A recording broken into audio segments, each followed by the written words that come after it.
Do you want an exciting job in an emerging career field? How about industry-leading benefits and compensation packages?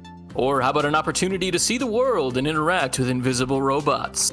Well, if any of that sounds like the kind of world you want to live in, let me introduce you to Chipco, the largest microchip manufacturer and scientific laboratories this side of the central, northern, Southeast Asian corridor, just west of Okinawa.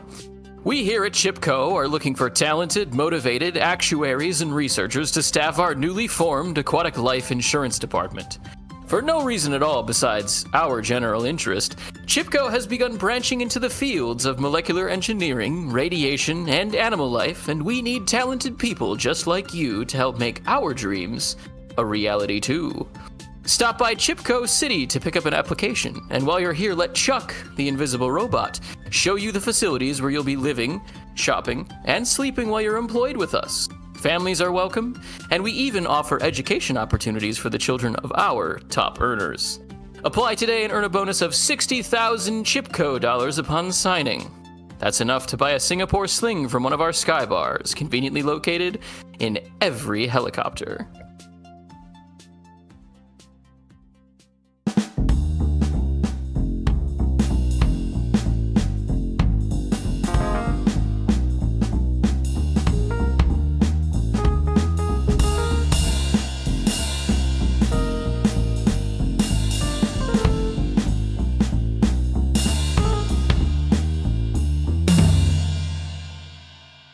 And thank you for joining us in Mapping the Zone, a podcast dedicated to informal discussion of the works and context of Thomas Pynchon.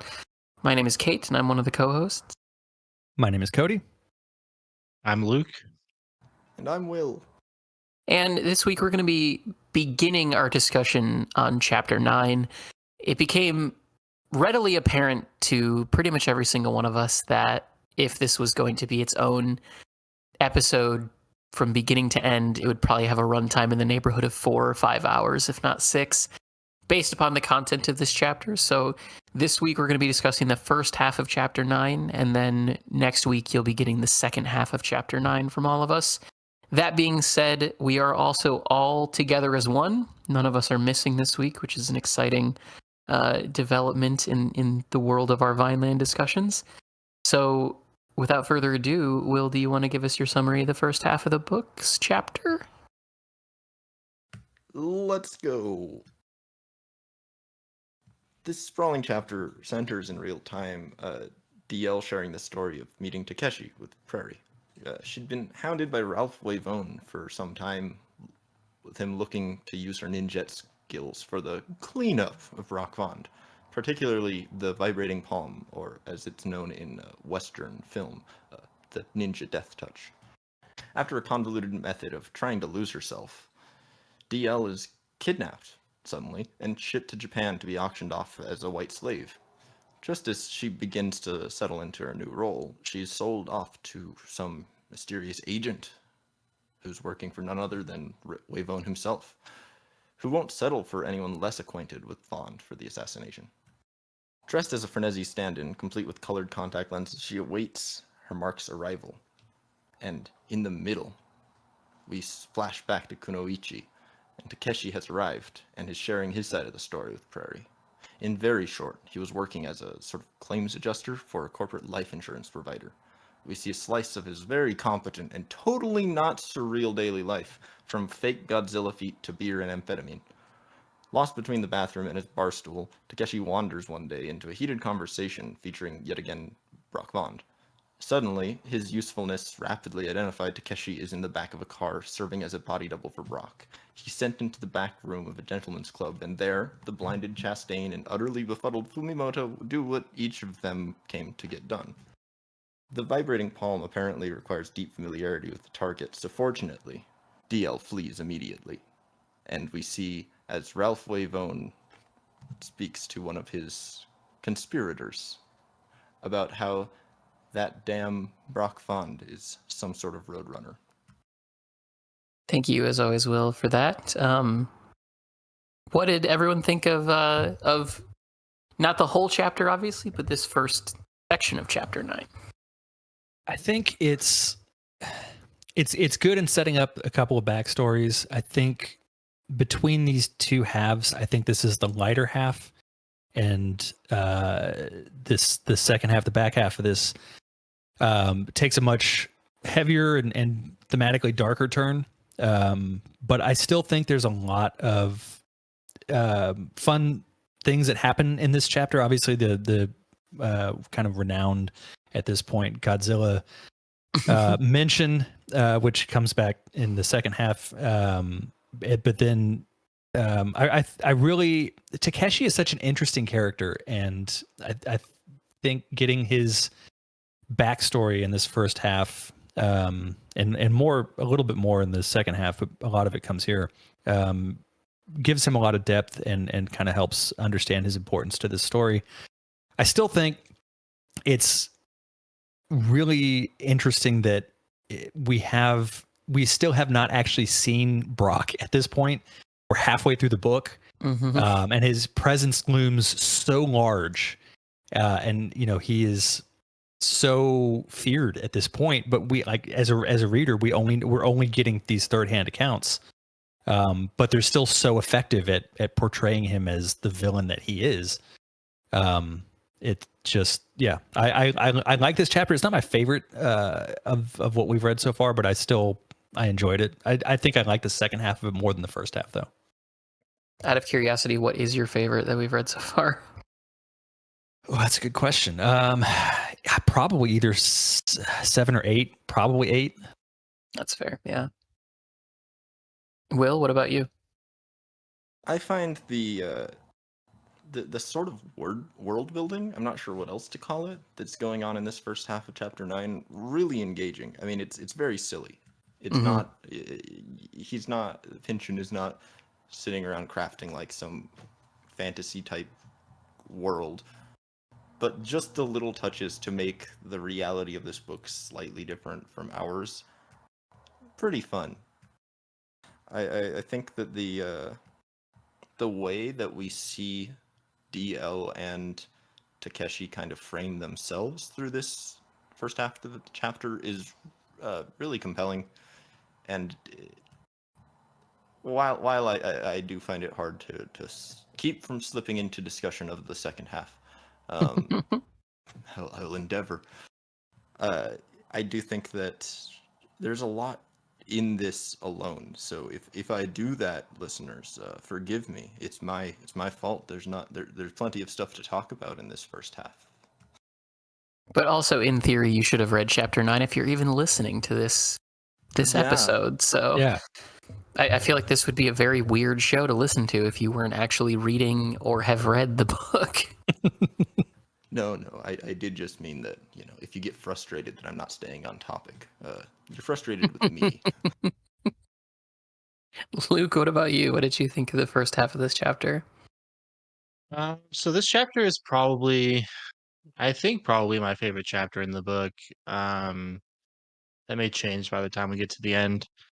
I really love the intro of the Godzilla character. That whole thing. It seems like, and I mean, I don't know if I'd have this opinion if there weren't those rumors going around in the past about Pynchon writing a Godzilla or a Mothra novel, which does seem to have been kind of folded into this novel. But I don't know, like it seems like that's like almost like it's like a beginning of a novel just kind of thrown into the middle of Vineland.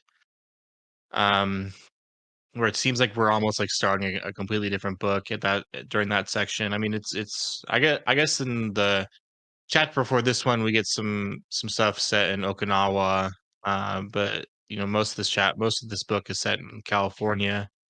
So switching settings to Japan seemed kind of revitalized my reading of this book.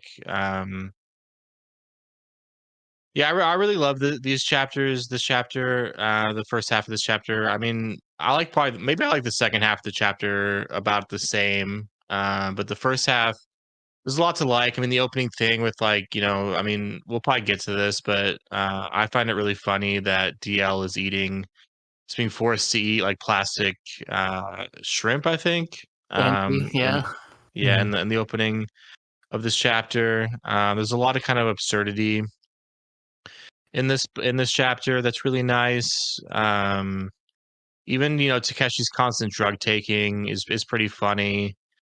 The fact that he doesn't sleep and he's constantly popping pills and stuff is really funny to me. Um, yeah, I mean, I don't, and the whole Takeshi and DL's little encounter is well done, I think. I love the Takeshi character in general. Um, especially in this chapter. He's a really entertaining protagonist. He's really entertaining to follow around. Um, his dialogue is generally really really stylized and fun to read. Um, and there is some darkness in this first half of this chapter too. It's not really treated like the auction scene is for most authors. I think they wouldn't treat it so lightly as Pynchon does. DL is shown as trying to make the best of it. But she's basically being human trafficked, Hmm. which is not necessarily a super light topic, especially in 2023. But Pynchon kind of portrays it as maybe not a joke, but as s- he kind of focuses on the absurdity of it. And I mean, DL, she's a ninja. She's really good at martial arts, so it's not like she's really going to be in too much physical danger, I guess. Um, But there's some sadness in this chapter too. I mean, there's the girl that DL encounters who I want to say is from like Laos or something. I don't think it's Laos, but it was some Southeast Asian country that I can't remember the exact quote, but it's something about like how she was stolen from a village that no one she'll ever encounter for the rest of her life has any idea exists, and nobody will say anything to her for the next few days. And it's a nice mixture of kind of really depressing stuff and kind of more absurd, um, a more absurd tone. I really like the first half of this chapter. Yeah, I think that maybe lightness isn't necessarily the way to talk about it, because I don't know if the kidnapping and the being sold into slavery is treated as light per se, but it is more that we're seeing it from DL's perspective. She is at the beginning of this story. She is, essentially trying to abandon everything about herself.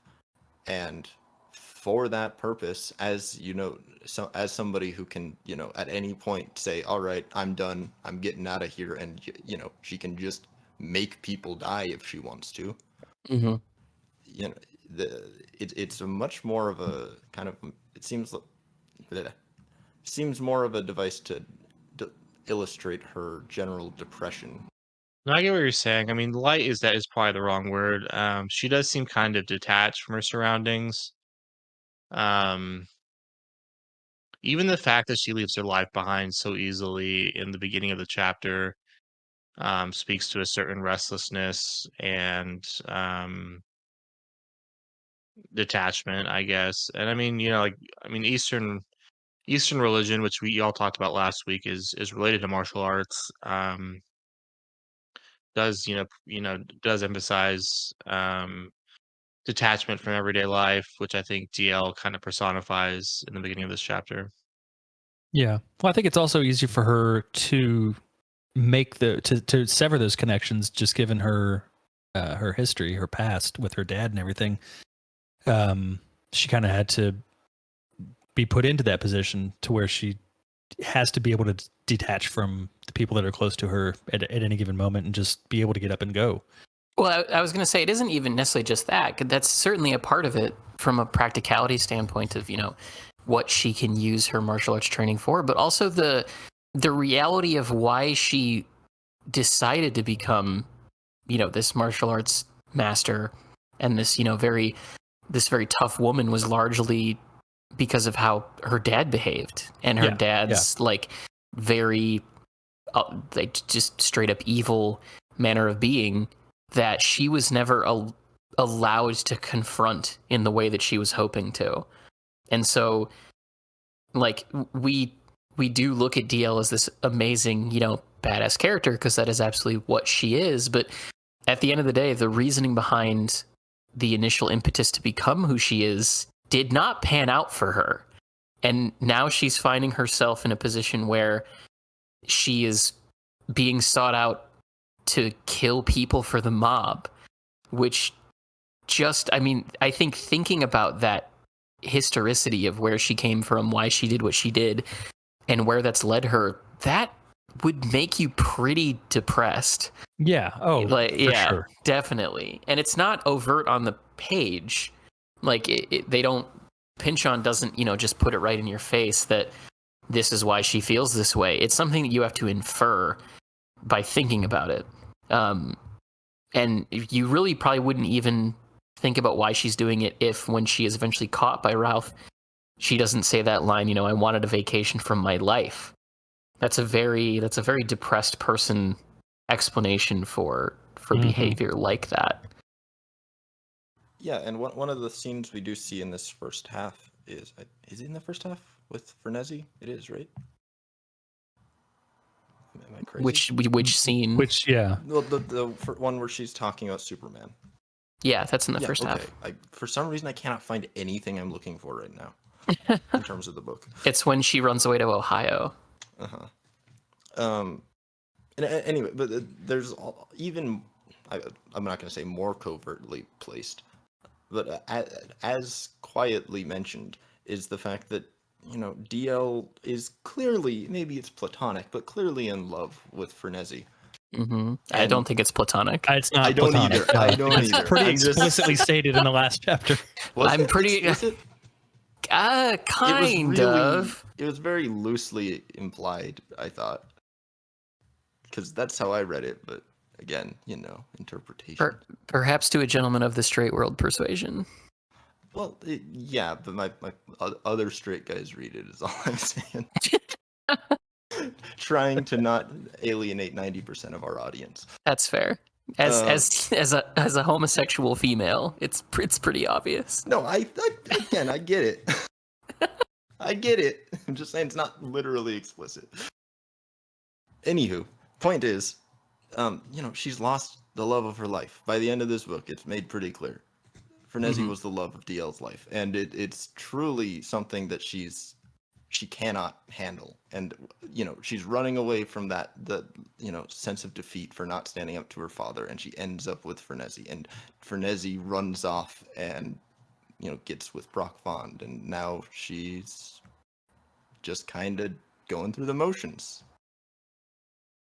And then she gets kidnapped. Why not? Screw it. She wasn't doing anything anyway. I think another part of her biography that is important here is the fact that she was an army brat and is probably used to moving around a lot as a kid. I was not personally an army brat, but I've come across, I've been friends with some, had been coworkers with some, and they tend to be a little bit more kind of adaptable when it comes to their living situation and stuff like that. So I do think that that's another aspect of her biography that comes into play in this chapter. Yeah, that's for sure. So the really kind of moving from overall impressions to sort of the events at hand, like, Ralph Wavone, who we've gotten to know as a gentleman of business and leisure in the previous chapters, comes and visits her when he is still a mafioso. And the thing that I found particularly interesting about this scene, it's a small moment, but when Brock, in a very, TV tropey way, slides a photograph over to this hitman that he's looking to contract, he explains that the reason why he hates Brock Fond is because Brock Fond has gone from working in his previous department to drug enforcement. Like, that's where he seems to think his next big paycheck or big break as an FBI agent or a federale is really at. And I think this is an interesting detail. This could be another one of these crazy conspiracy corners that's not actually crazy, nor a conspiracy, nor a corner, as we've had over the course of going through this book. But I think it's interesting that this is somebody that we're initially introduced to as seemingly a legitimate businessman, but who clearly has not always been that way. Same with the rest of the kind of mafia party. But in these chapters, it's very clear that, you know, this is from a time when he was in the mafia. But specifically, the issue he's upset with Brock is that he's now doing drug enforcement, which, as the book says, is a problem for his friends. And if you know anything about like the history of organized crime in the United States, drugs was really what kind of destroyed it in the like late 70s, 80s, and then a little bit in the 90s. Like when, because it used to be that, you know, the mob never involved themselves in the drug trade. That was the one thing they didn't do. And then as soon as they started to get involved with the drug trade, that was when a lot of them, you know, went to jail, and a lot of these big RICO cases were finally, you know, successful in breaking up the different crime families that exist in the U.S. And so the fact that that is mentioned, and then just a little bit further in time, we see that Ralph really has no option but to go legitimate, you know, so to speak, I think is another interesting piece of just pinch on understanding history from all these different angles, and including these small elements to build a more complete picture of who these people are and how they've ended up in the position that they're in. Yeah, I can't add anything to that. That's, I mean, you summarized it perfectly. Well, perhaps you can shed some light on your thoughts as Brock as a stand-in for Reagan that you have in the notes here, Cody. Well, actually, I wanted to get y'all's thought on that because when I was reading this, it's the last paragraph on page 130 for on my edition. It's the quote: "Same public servant he always was, only bigger, much, much bigger. He figures he won his war against the lefties. Now he sees his future in the war against drugs. Some dear friends of mine are quite naturally upset." Obviously, you know, this is a book that heavily connects to the Reagan era and its politics and the impact that those politics had on society. And I can't help but read that as, you know, Reagan as an actor in the early 50s and 60s was, you know, famous for working against a lot of other actors and people in the Screen Actors Guild when they were trying to go after all the quote unquote leftists and communists. You know, he was one of the ones that was providing names and working with McCarthy and all those clowns that were running that shit show. And then obviously later, in a bizarre series of events, went into politics and became the president, and basically took what Nixon started with the war on drugs and, I mean, to tie it even closer into this book, turned it into a freaking kaiju monster that rampaged the country and destroyed countless lives. And so I couldn't help but read that and think that maybe that was, you know, there's a connect between Brock and Reagan in that sense. Not saying Brock was an actor, but just the idea of him working against, you know, starting small, working against the left, and then working his way up into the drug enforcement and clamping an iron fist down in that sense.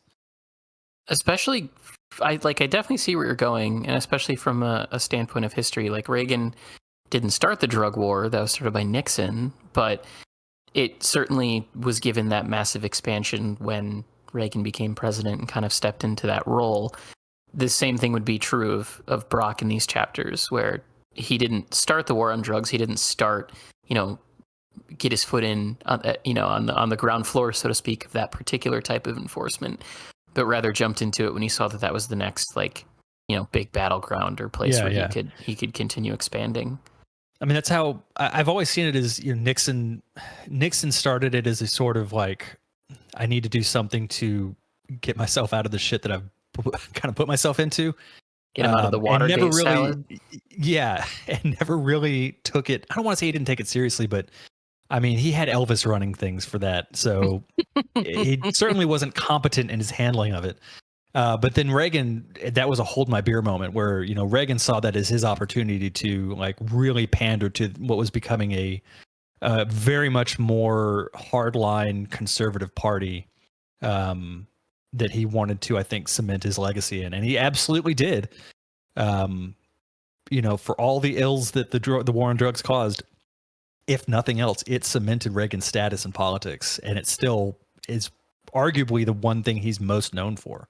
Yeah, I mean, you could now that I'm really thinking about it, you could really take that comparison out and extrapolate it even further from a standpoint of the fact that, you know, Brock Vaughn is clearly not a moral person. Like, he is not above doing things, you know, for Exactly, yeah. for And ill, and Reagan Reagan did the certainly wasn't either. exact same thing, especially in the context of the war on drugs, with the deliberate, uh, importing of drugs into predominantly black neighborhoods in the country, and all of the different things that he used the drug trade to do, Everything that happened in dirty South work with. America. Yeah, all the- absolutely.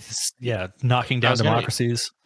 yeah, I mean Reagan and Brock are both shown to be opportunists.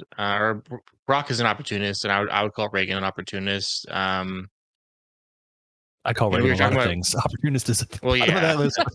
yeah. I mean, we were talking about Argo, a while ago, like an hour ago or something, before we started really getting into the book, and Reagan. I don't know all the details, but Reagan like timed the release of the hostages to his inauguration and stuff, Mhm. which is definitely an opportunist type thing. Another thing with Reagan is, Reagan was pretty high up in SAG, I want to say, before he got into politics. Which SAG is, you can say, I don't know a lot about SAG. The recent strike kind of made it a little bit more of a talking point, a little bit more of a thing that is in the news and stuff. But I mean, it is a what's the It's a fucking word? fascinating subject to learn about. Um, well, I think we talked about it a few episodes ago. I posted a link in Twitter to a video that Maggie Mayfish did about the Hollywood blacklist and everything. And there's a big section in there on Reagan and his role and all of that. So if anyone's unfamiliar with that, I would say go watch that because it's a really good explanation of what happened. Yeah, and I just wanted to run through a really quick summary of the reason why you're seeing that as that particular line of same public servant he always was as resonant with Reagan for any fellow youths who might not be familiar with his whole history, because most people like under the age of 30 at this point just aren't going to have been aware that he was even the governor of California. Yeah. But very brief timeline. In 1947, he became the president of the Screen Actors Guild, and was involved in the Hollywood blacklist of outing supposed communist sympathizers to the FBI. And later, in 1966, he won the election to become the governor of California. And at that point, if you look into the history of gun control in California, that is when it all starts. And it all starts because Reagan begins to crack down on the public carry of firearms, specifically by black people. Because what's happening in the 60s in California is the Black Panther Party is becoming quite powerful. And yeah. And of course, 15 years later, he becomes the president on a platform of, gun rights and small government and the drug war. And that's where it gets into everything everyone else has already mentioned. I just wanted to provide that background for anyone who's looking at this line and thinking, wait a second, wasn't Reagan just an actor? Because he wasn't. He had 30 years of essentially backstabbing. Yeah. Mhm. Well, and that whole situation with the Black Panther Party and the power that they gained that scared a lot of white Republicans is a very, very common thread through a lot of pensions, especially early work, especially like Gravity's Rainbow ties into some of that in the fact that it was being written at the time that all that was happening. So Reagan, I could go on. We could do a whole thing. The word I was looking for earlier, which is ridiculous, I can think of it, but is the word union. And what I was pointing out is going from like being a president or high up in a union to being like maybe I would call Reagan perhaps the most conservative president we've ever had, one of the most conservative presidents, at least in the modern era. Yeah, Um, going, I mean, I That's guess that, fair. Yeah. that is fair. that does show a level of opportunism that isn't necessarily present in a lot of other politicians, even, which you describe many American politicians as opportunists, but that kind of switching sides is pretty next level. Yeah, especially when, again, for the youths out there, Reagan is the person who told the air traffic controllers to get back to work or they'd all be fired and they would put untrained people into the air traffic control towers. So that's how much of a traitor he was in that regard. Yeah, he's just the slimiest person that has probably ever been president in the modern era. And it's like, I really can't emphasize enough how much what he did set the groundwork for where we are now. Like that, and that's what I think a lot of what Vineland is getting at too. Granted, 30 years ago, was that the moves that were happening between the 60s and the 80s by not just Reagan, but the people that were backing him and that he was backing, absolutely shaped the way things went for a long time. And I think Vineland is very prescient in knowing that it wasn't going to stop in 1990, that it was going to keep reverberating throughout a long period of American history. Yeah, I mean, this book was published only 6 years after the time period in which the events are taking place in. So it's very clear that was something he was thinking about as he was writing it and inevitably publishing it. So that kind of brings us to, DL's decision to decide to run away instead of immediately take on this job to go execute Brock Fond. And we've already kind of talked about some of the background, kind of character work for why she does that and where her mental state is at. But what about this actual portion where she's kind of traversing different areas of the country and trying to make a different life for herself rather? Did we have any thoughts? What did you guys think about this portion before she goes off to the auction? I really like this part. It features. It's probably going to be my pick for my favorite prose quote from this section. It does kind of deal with. There are some tropes in there, like going into the gas station bathroom and emerging a different person is definitely a TV and movie trope that you see a lot.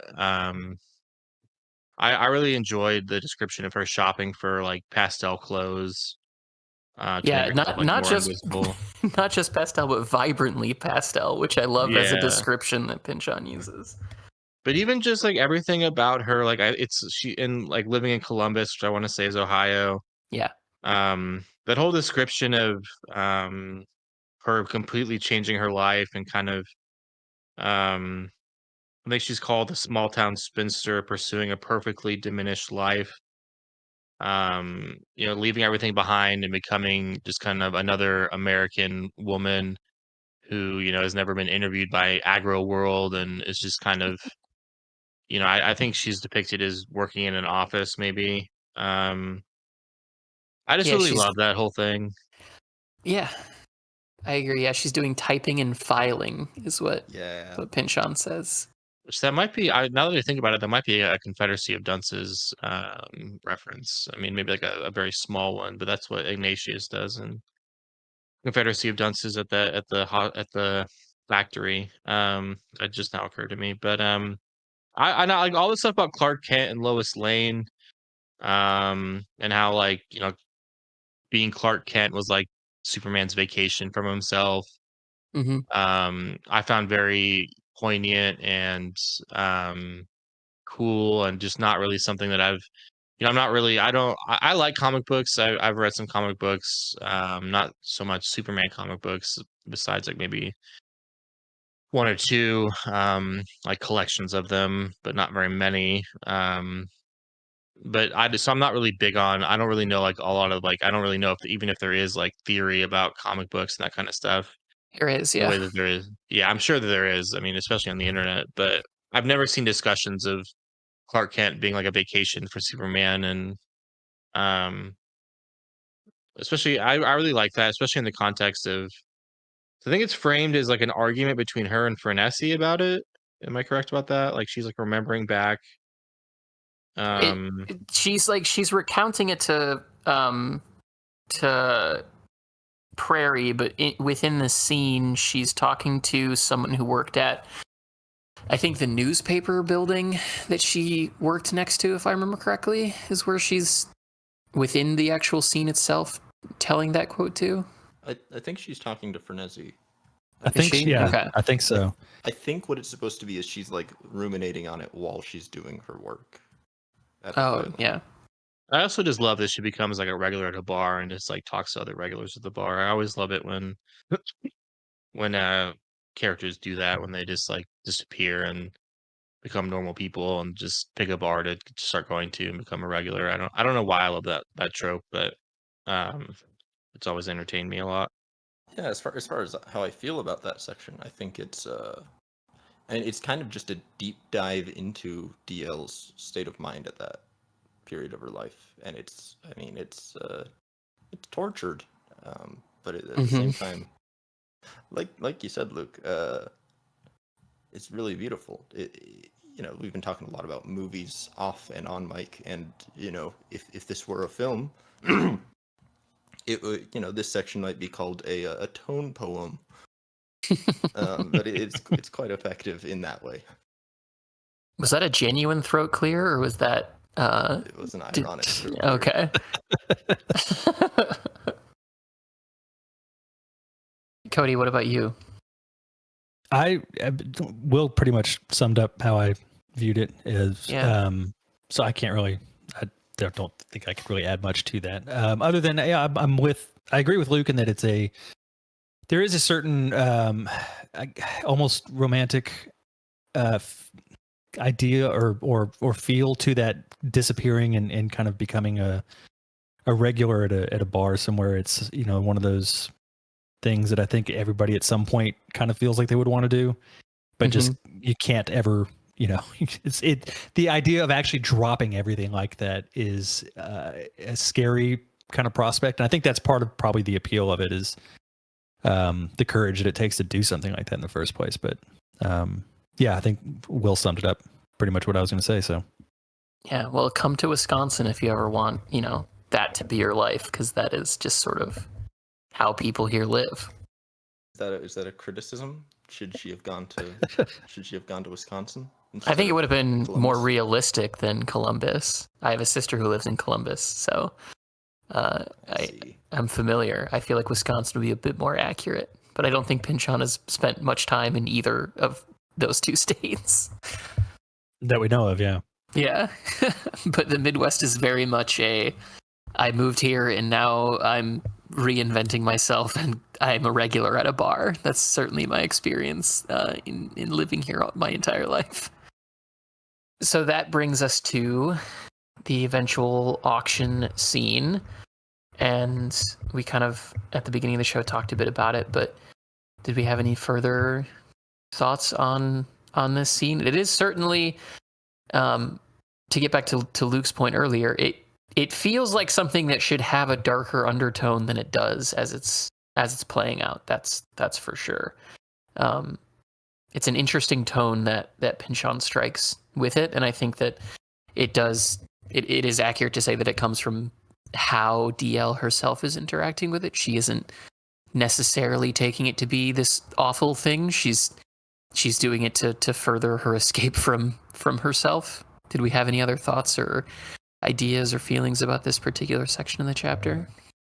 I don't necessarily. I do kind of like, there was a part of me reading it that I wished that the Lobelia character had been a little more present and that we could have gotten more of her. I don't know what it was. There was just something about that innate caretaking sense that came in through her, where she was kind of making sure that that DL was taken care of and that, she was presenting herself in the right way to get through the whole thing. And I don't know, there's something about that character just kind of made me want more of that character, even though she's only on like 2 pages altogether. It is a very interesting, and I think that is part of what lends itself to, I hesitate to use a word like warmth to describe the scene because it is women being sold. It is, but I think that's where that caretaker element comes in. I think that's what makes it feel that like there's a protective aura that's put around not just DL but the reader. Like by Lobelia stepping in, you kind of get the feeling like, okay, like DL can absolutely take care of herself, no doubt about that. But this is, I think, uncharted territory for her. Mhm. And Lobelia seems to have at least an understanding of what's going on, to the point that she can step in and be like, look, here's, just do this, this, and this, and you should be fine, And I think that in a moment like that, in a moment of darkness, that you're going into this unknown situation, no matter how adept you are at navigating unknown situations, I think there's always an element or an undercurrent of fear going into those. And to have someone step out and kind of shine a light and say like, hey, I'm here. Like, you're good. We'll get through this. It's going to be shitty, but we'll get through it. I think lends a little bit of warmth to an otherwise very dark and cold scene. Yeah, I think it's also pretty interesting that Lobelia isn't like the rest of the people there, and that she is. I mean, it's quite possible that she is a trans woman. It's implied. It's absolutely implied. Absolutely implied, and for that to sort of be present in this context and have this person who. Okay, I'm going to try and condense my thoughts to not make it into a 15-minute monologue, but to have it to have a. I'm just going to say she's a trans woman because I don't know how else to interpret it. To have a trans woman who, looking at it from a trans experience, has already sort of gone through a period where she has had to learn how to make herself look more feminine, more attractive every single day as she's transitioned. Having that be the person who not only provides a very mothering, caretaking instinct in this situation that is viewed, in black and white, incredibly fucked up, but is also taking her skills that she has learned through her life outside of this auction and applying it to someone who's very clearly lost and has ended up here because of how lost she is feeling, to better her makeup skills and to better her presentation for these people who are going to be bidding, I think is a really interesting choice by Pynchon, and a very daring choice for 1990. Yeah, at a time where trans characters were not portrayed well. Yeah, at all. Yeah, what is the Crying Game? Crying Game, Ace Ventura. Yeah, I don't know if everybody reading this book in 1990 would have read. I'll just read the paragraph. Dense transport and travel clamored all day, all night long. The rickety hotel, almost a disposable building, was pressed shuttering between the Yamamote line and Expressway 1. The girls ate yakitori from carts on Showa and were permitted out in supervised groups, only to shop at the pitches under the tracks. Some of these girls, the market being what it was, were boys, of whom DL's friend Lobelia was among the most glamorous.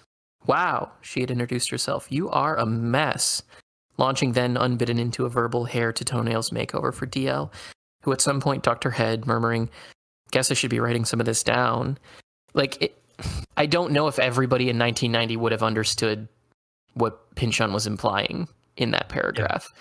But for Pynchon to not only imply that, but to also, because I've said it in the last, I think, 2 episodes that we've recorded, to imply the history that exists within a character through 1 or 2 sentences, of this trans woman knowing how to more glamorously make up this other woman, that implies a lot about that character that you only really understand if you A, get what he's implying, but also B, what a real life experience for someone who is trans would be, especially from a standpoint of being a trans woman. It's pretty amazing. And it's another one of those moments where the popular interpretation of how Pynchon handles women is often not correct.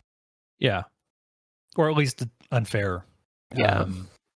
But yeah, and again, I think for this coming out the time it did, Lobelia is not a major character, but to have the portrayal of a trans woman that way, like humanizing it, she's not portrayed as anything but a human being, was at the time almost unheard of, honestly.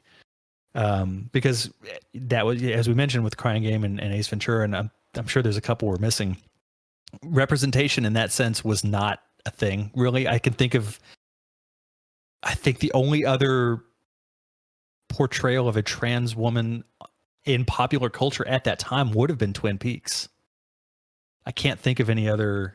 I think Dallas had a trans woman on there, but I don't think they handled it well. If I remember correctly, I don't remember Dallas well enough. I think it was Dallas. But yeah, we've come a long way, not far enough, but Mhm. a lot of progress has been made since 1990, and I was glad to see that it was handled the way it was. Definitely. If this is something that, by the way, because I understand the demographics that Pinchon mostly appeals to. If you are someone who doesn't have a lot of understanding of why this is a big deal, or of like what Cody and I have referenced with The Crying Game, or Ace Ventura, all that, there is an excellent documentary on Netflix called Disclosure that was executive that produced was good. by Laverne Cox, that goes into a lot of the portrayal of not just LGBT people, but specifically trans people in media at the time. I'd highly recommend that as a good overview of what we're talking about, and how this sort of starkly stands in contrast to that.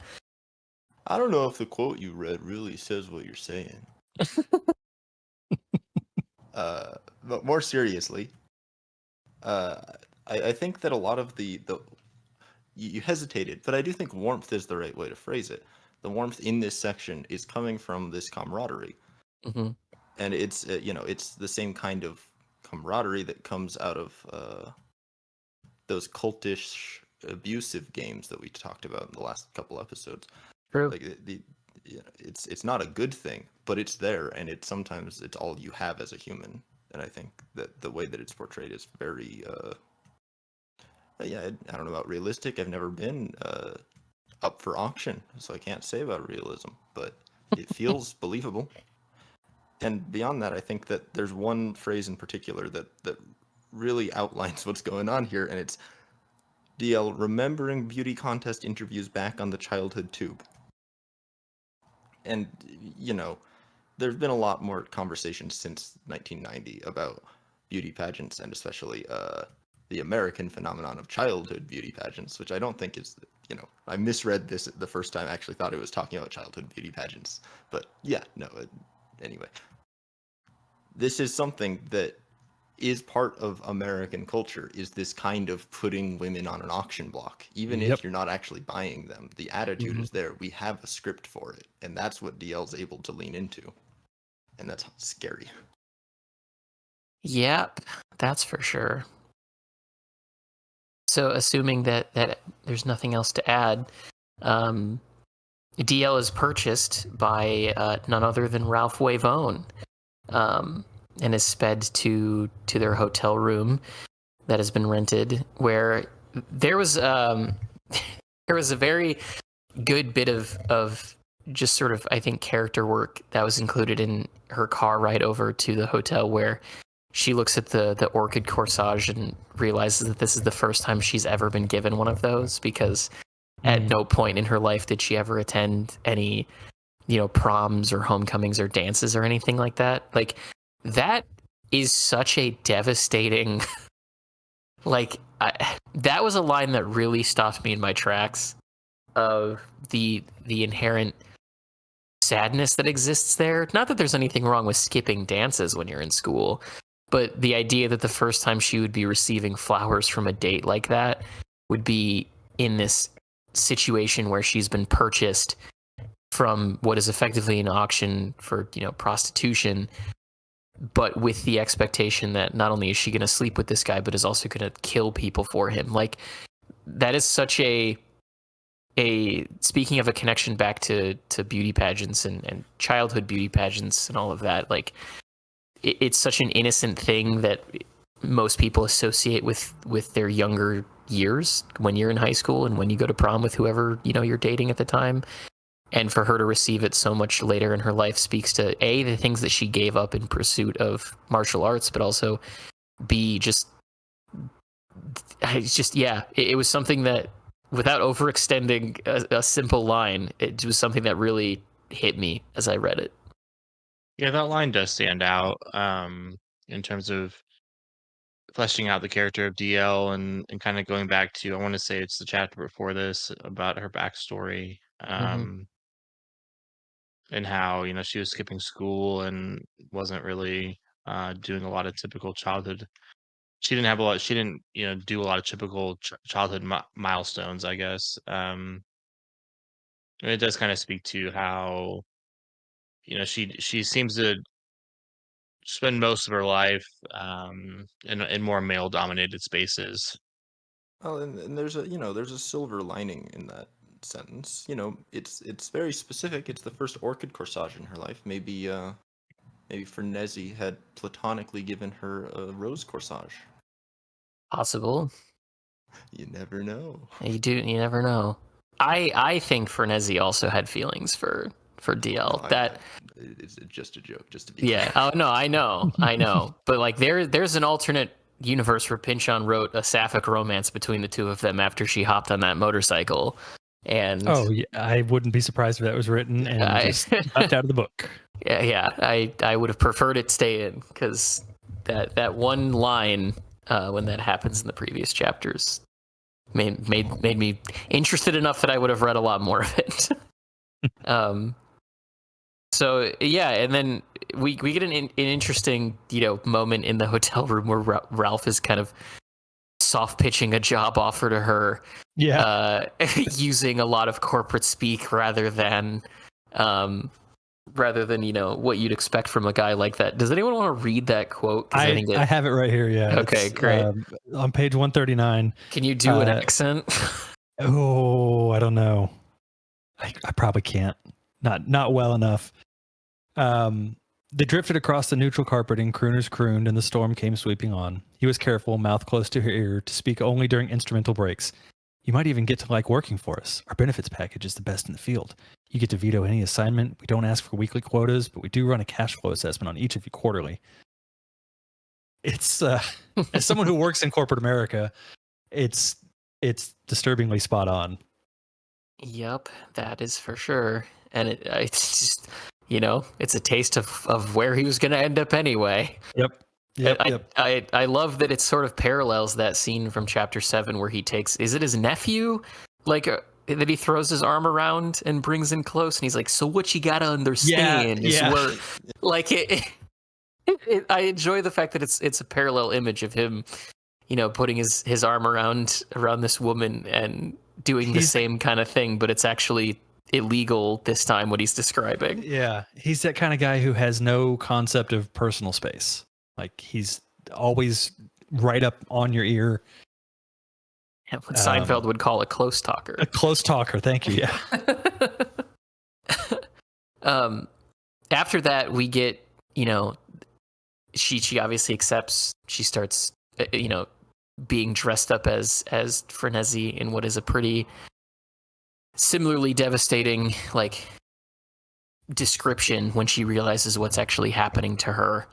And we get that great line where Prairie kind of breaks into the narrative and realizes what she's hearing, and kind of all of the impressions that she has of her mother up until then fade away. And really all DL has left to tell her in response is, I don't know either. It's not what we expected either.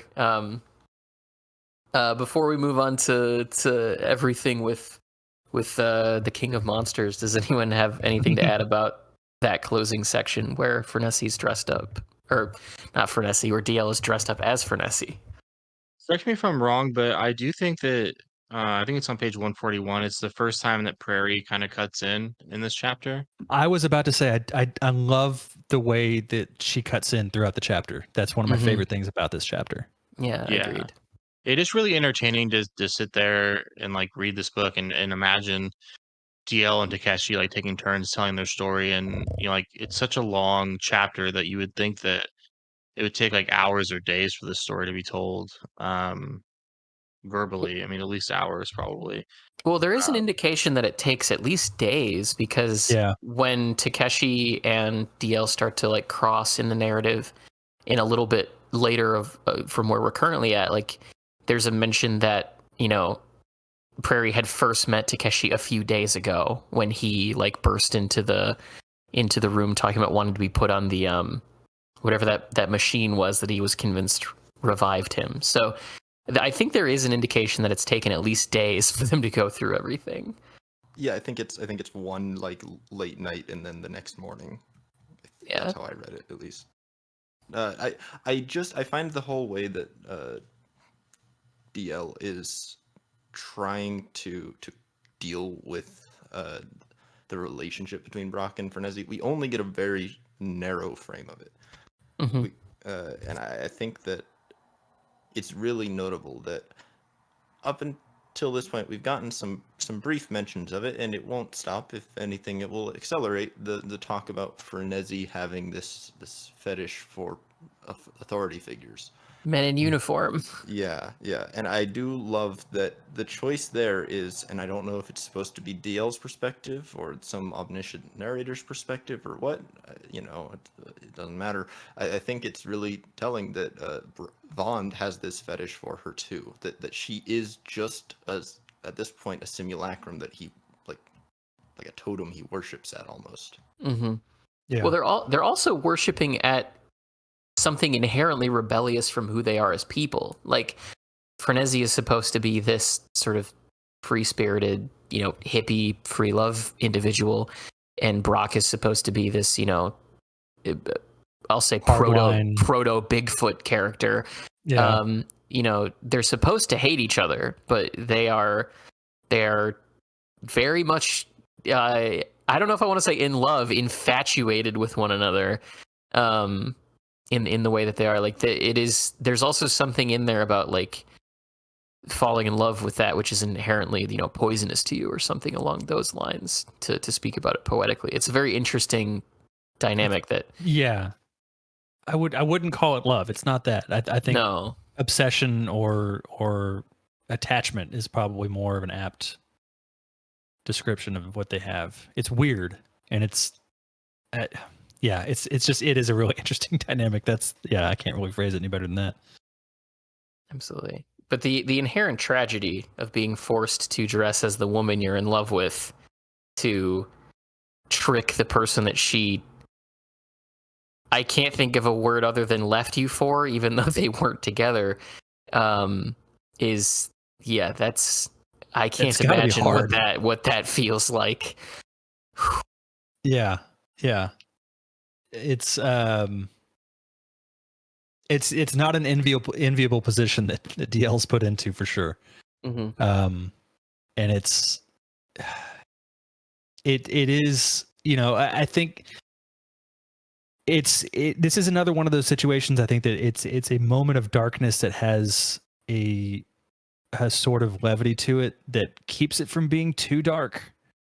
And it's balanced in such a way that it doesn't really topple over onto itself. It very easily could have been mishandled and done very poorly. Both this scene and the auctioning scene from earlier. But I think, given that this is in the hands of a capable writer, it's prevented from doing so. But I think you have to see that there is a very, very delicate balance that's going on in the tone that's being used in these two sections. And just the last thing I would like to say on this section is that we get a return, not explicitly, but of the tower motif from The Crying of Lot 49, with DL wondering as she's standing there looking in the mirror, am I actually even here? Have I gone crazy? Is that what's happening? Mm-hmm. That makes as much sense to her as her having imagined the last year of her life, or however long it's supposed to have been, makes as much sense as the idea that she's actually in this horrible position. And I think that you say it's balanced. I'm not sure this section's too balanced, Cody. It makes me feel pretty bad. That's that's true. There's a lot of tragedy in the 30 pages or whatever that this covers. Yeah, I'm glad somebody else brought that up so that I wasn't the only person who noticed that. But it isn't even necessarily just the tower motif, which you've nailed on the head, but it is this repeating. I talked about it a lot when we were covering Crying About 49, obviously, but it's this repeating idea that oftentimes when these women that pinch on rights do what they think is supposed to give them agency or control actually leads them in a opposite direction, or they start to kind of press at the boundaries of what they're supposed to have access to, I guess is how I'll put it. And they start to run into not exactly the capital T they, but a different capital T they that controls other aspects of their life. Like it's a more personalized idea of the kind of outside controlling force, which is directly contrasted by the next section where you have the insurance investigation, where that is very much a traditional Pynchonian capital T they. I think there's something interesting to be mined out of the way that Pynchon writes women who come up against opposing counter forces and what happens to men or the forces that men encounter. That's something that I as we've gone through this podcast, I've been thinking a lot about since we did Crying of Lot 49, and I found it very interesting to see that it comes up here again. So that does, of course, bring us to Mr. Size 2000, I believe is, or 20,000? 20,000, I think. Yeah. Which is, that was such a great, that was such a great joke. In contrast to the corniest joke of all time that Takeshi makes as he's standing at the edge of the footprint. Oh God, yeah. Yeah. It's gonna take a while to get to the bottom of this. And the fact that Pynchon writes in that he pauses before the punchline. Yeah. Like It's gonna takes a deep breath in. It's gonna take a while to get to the bottom of this one. It's just so corny, but I loved it. What did we think about this section of the footprint in the sand? Like I said in the intro, I do think it does kind of read like the book is like resetting itself a little bit right here. Where do you know want to talk a bit about that like rumor with Pynchon, just for context for the audience? I do know that I've seen press clippings and I've seen it referenced on the Pynchon subreddit that there are rumors going around that Pynchon was working on some type of Godzilla book or Mothra book, which would have followed an insurance adjuster trying to figure out the insurance, like the insurance claims and the amount of damage done by a Godzilla-like creature, which those rumors were before Vineland, obviously, and that book does seem to have been folded into this book or something. Because I mean, there is a mention of the airplane disappearances in this section. And it does seem to this section does seem to kind of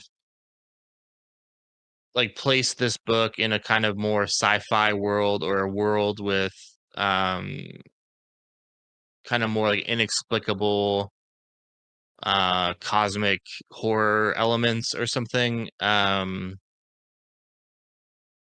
It's not it's this section of the like the preceding sections of this book seem to almost take place in reality. There's nothing, I mean, besides even the airplane disappearances are portrayed or are shown to like are portrayed as kind of everyday and normal. And I mean that kind of stuff could technically, I mean, I guess two airplanes connecting in mid-flight is not super viable.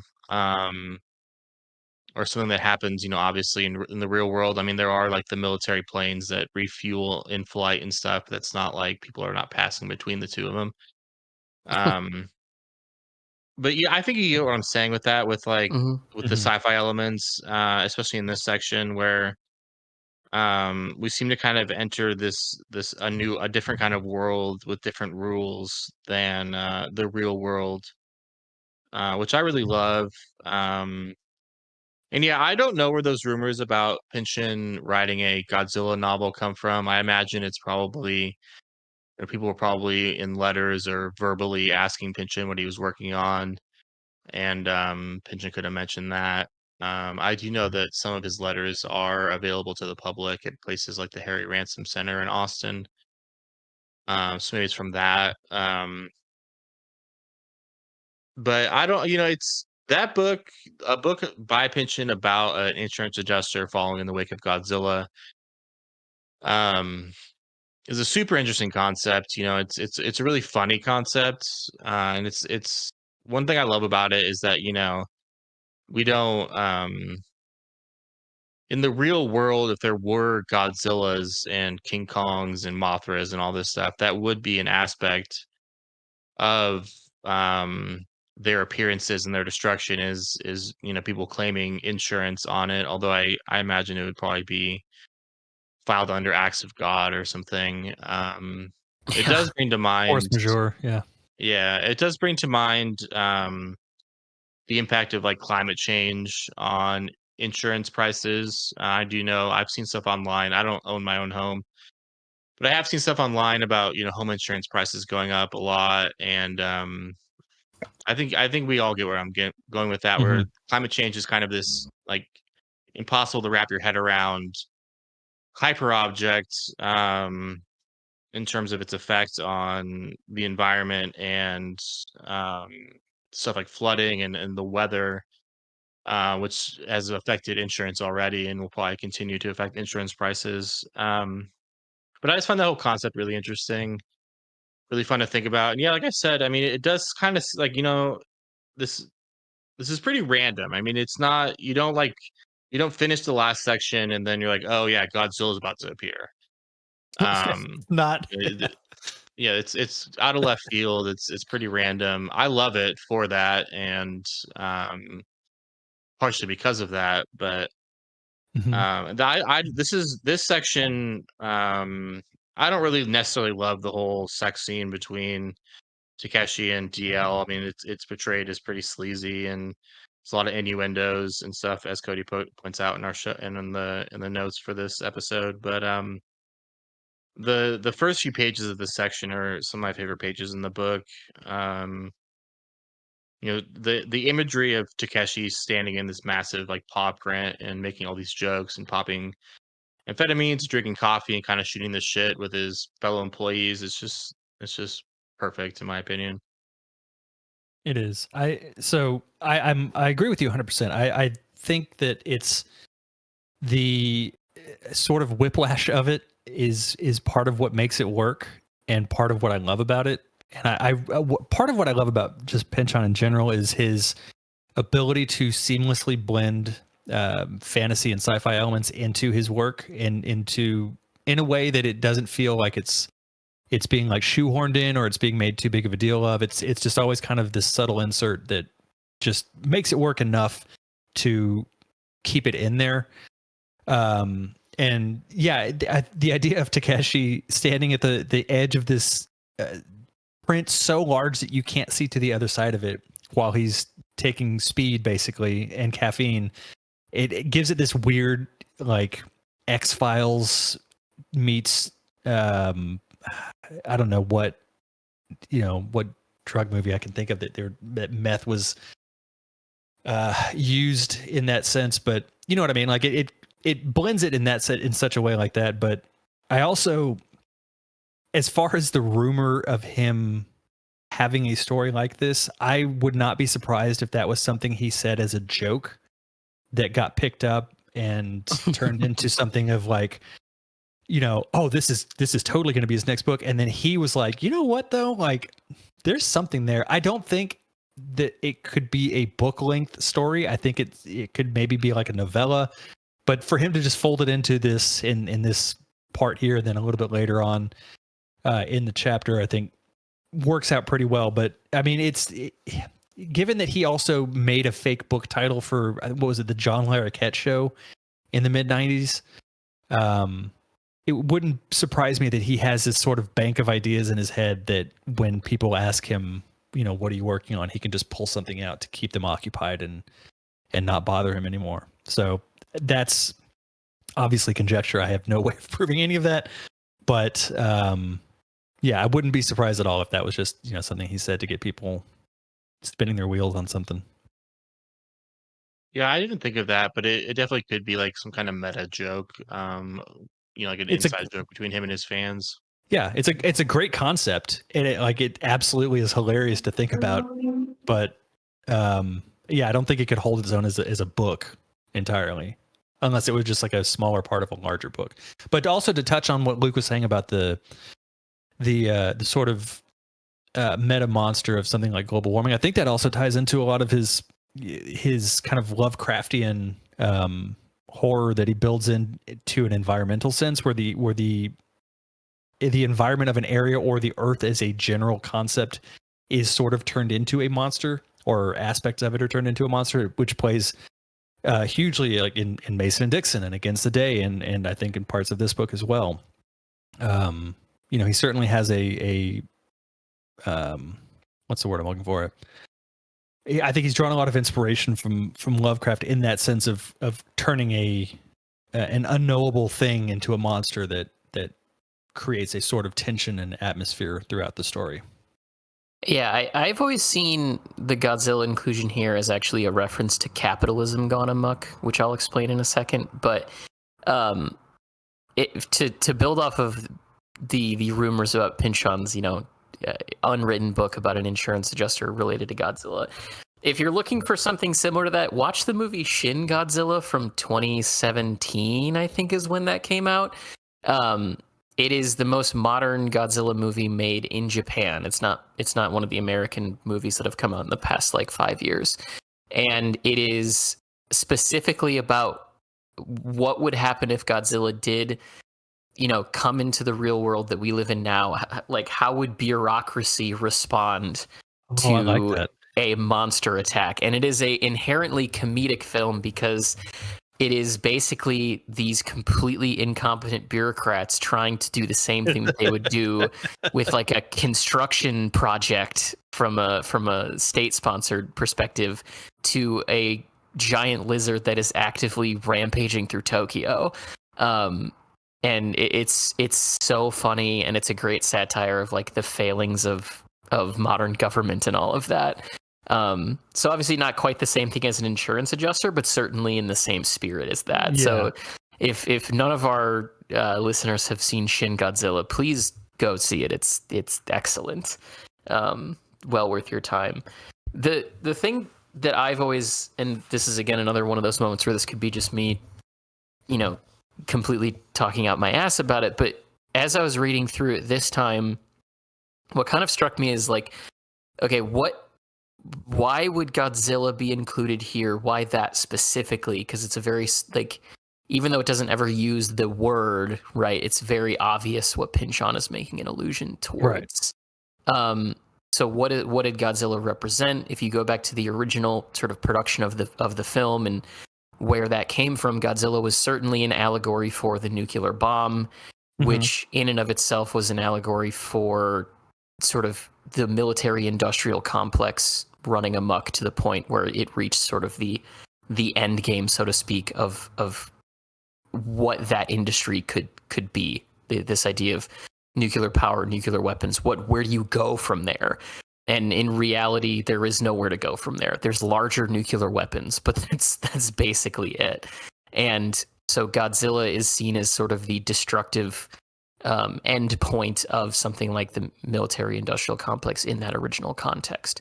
What struck me this time going through it as a significantly older person than the last time I read this book was that it is specifically in reference to a company that seems to have hit the end point of capitalist innovation and corporatism run amok, in that there is Chipko City, where it is such a large campus that this company owns and operates that it is its own city that has a rail line stop that presumably workers not only get off to work at, but probably also live there as well. So Pynchon deliberately is giving us this company that has reached the upper echelon of what a company can be, which in that phrasing of Chipko City certainly recalls a lot of thoughts about like company towns that paid their employees in scrip.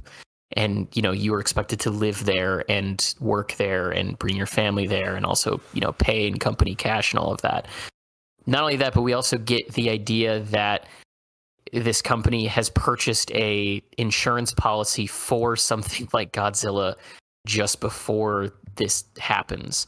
So that if you're going to take like conspiracy element to it could be pointing to the fact that Chipko, just like the atomic bomb tests in the original films, created the monster that eventually stepped on its building and bought the insurance policy ahead of time to save itself the money of losing the facility that was closest to wherever this creature was made. So what it is that I kind of, and again, this could be a crazy conspiracy corner moment, what I see coming out of this is Pynchon saying that it isn't just the military industrial complex anymore that can lead to such destruction. It is now also corporatism that can get there too without the aid of the military industrial complex. If Chipko did indeed create the Godzilla that stepped on it, and that's how they had the forewarning that they would need the insurance rider, then they are capable of something just as largely destructive as something that used to be only reserved for military power. And that is certainly a element of this novel that would jive with the corporatism and mass consumer expansion of the 1980s that is certainly present throughout the entirety of this book and that we have talked about over the course of, all of the episodes that we have recorded on this book. So that's really where I personally land on this inclusion there. And, I don't know if everyone is going to agree with me on that or if that's crazy, but that's really where I came away from this reading on with its inclusion here in chapter 9. I absolutely, that tracks 100% for me. I think y'all are barking at nothing. Seems like nonsense to me. Why would Chipko have a helicopter with a model of Godzilla's foot on the bottom? If they had anything to do with it, huh? Why would they put that target on their back? It certainly couldn't be an indication of their sheer bravery. Let's call it that. It's definitely no. It's they are completely innocent of any wrongdoing here. You're right. You're right. I apologize. I would never imply something to say that Chipko is nothing but a good, honorable, upstanding member of its community. Chipko is excellent. I think we found out who's also sponsoring Will. As if that Big Aspect wasn't paying enough money for him. You need to seek out another one. Yep. So I will say to back up just a little bit in terms of the book. Right around the time we switched to Takeshi, and I think that the sheer quantity of dextroamphetamine and later on in the chapter, and I think this is relevant because obviously he's telling the story afterwards to Prairie. He's taking like a weird mix of meth and barbiturates and random other tranquilizers.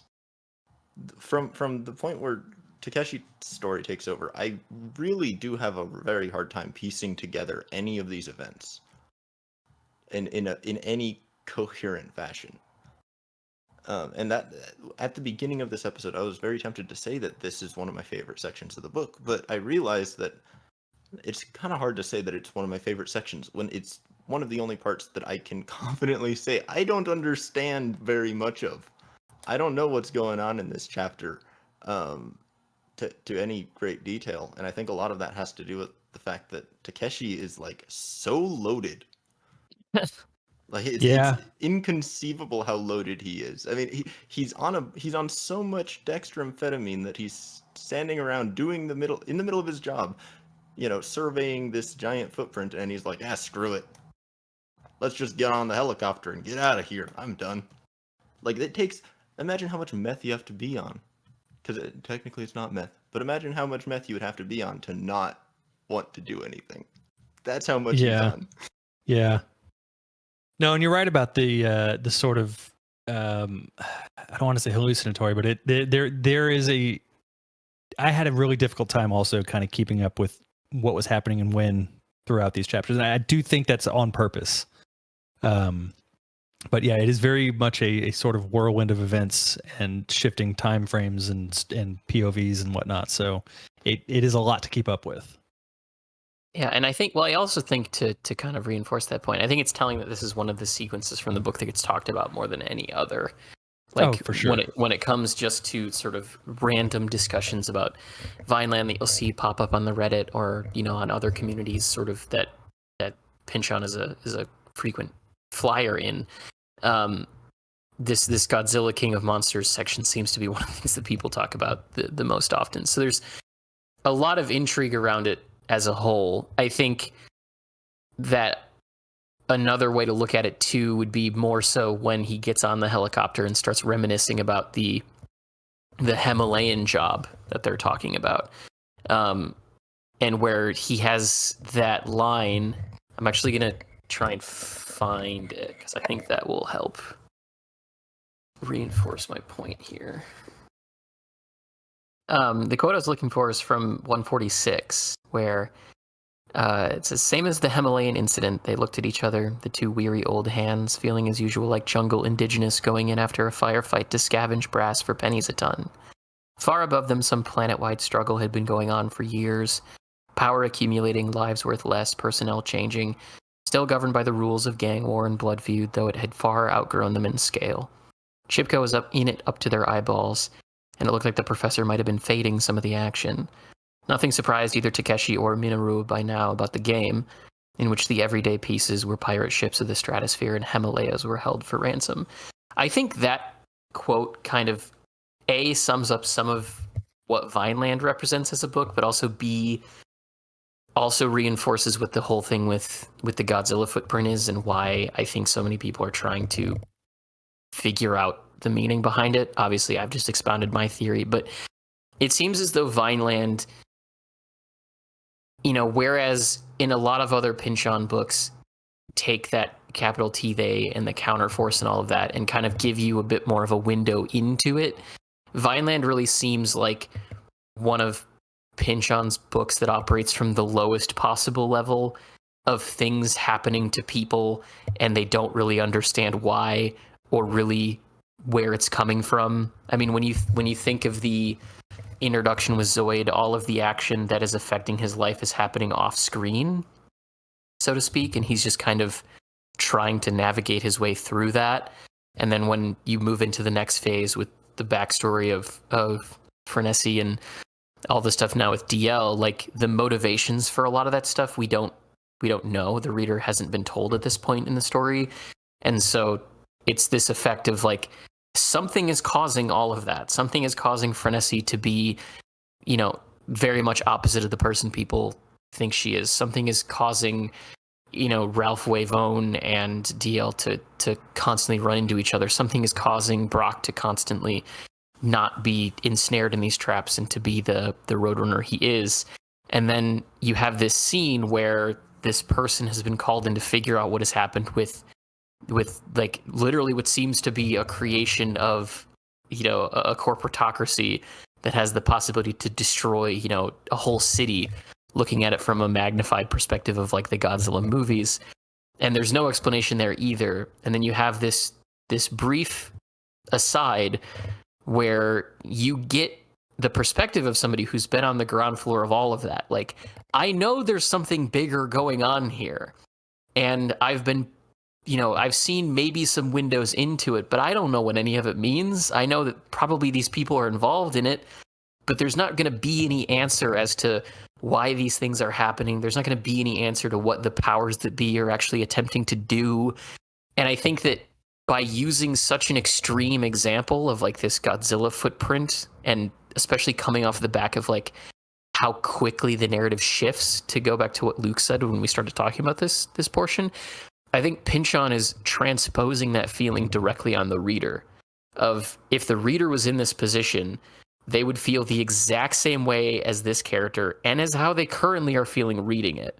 This is clearly important. It clearly indicates a lot of things about, power, who really controls power, who is really in charge of things behind the scenes. And especially that idea of like where Himalayan mountains are for ransom, like it gets to the idea of how much power is really at stake there. But there's no answer. There's no answer for the character. There's no answer for the reader. They just have to accept that there are things they don't have access to, and the powerlessness that comes with that. And I think that a portion of what Pynchon is trying to do with Vineland is expound upon that very idea of, you know, rather than us talking about this mystical rocket that eventually the character is going to come in contact with and what that might represent and all of the things that Gravity's Rainbow really gets into. This is about just the experience of someone coming close to being in contact with all of that, but with none of the answers to any of it. And I think that this is just sort of a microcosm of that concept. I can even take your conspiratorial reading even further.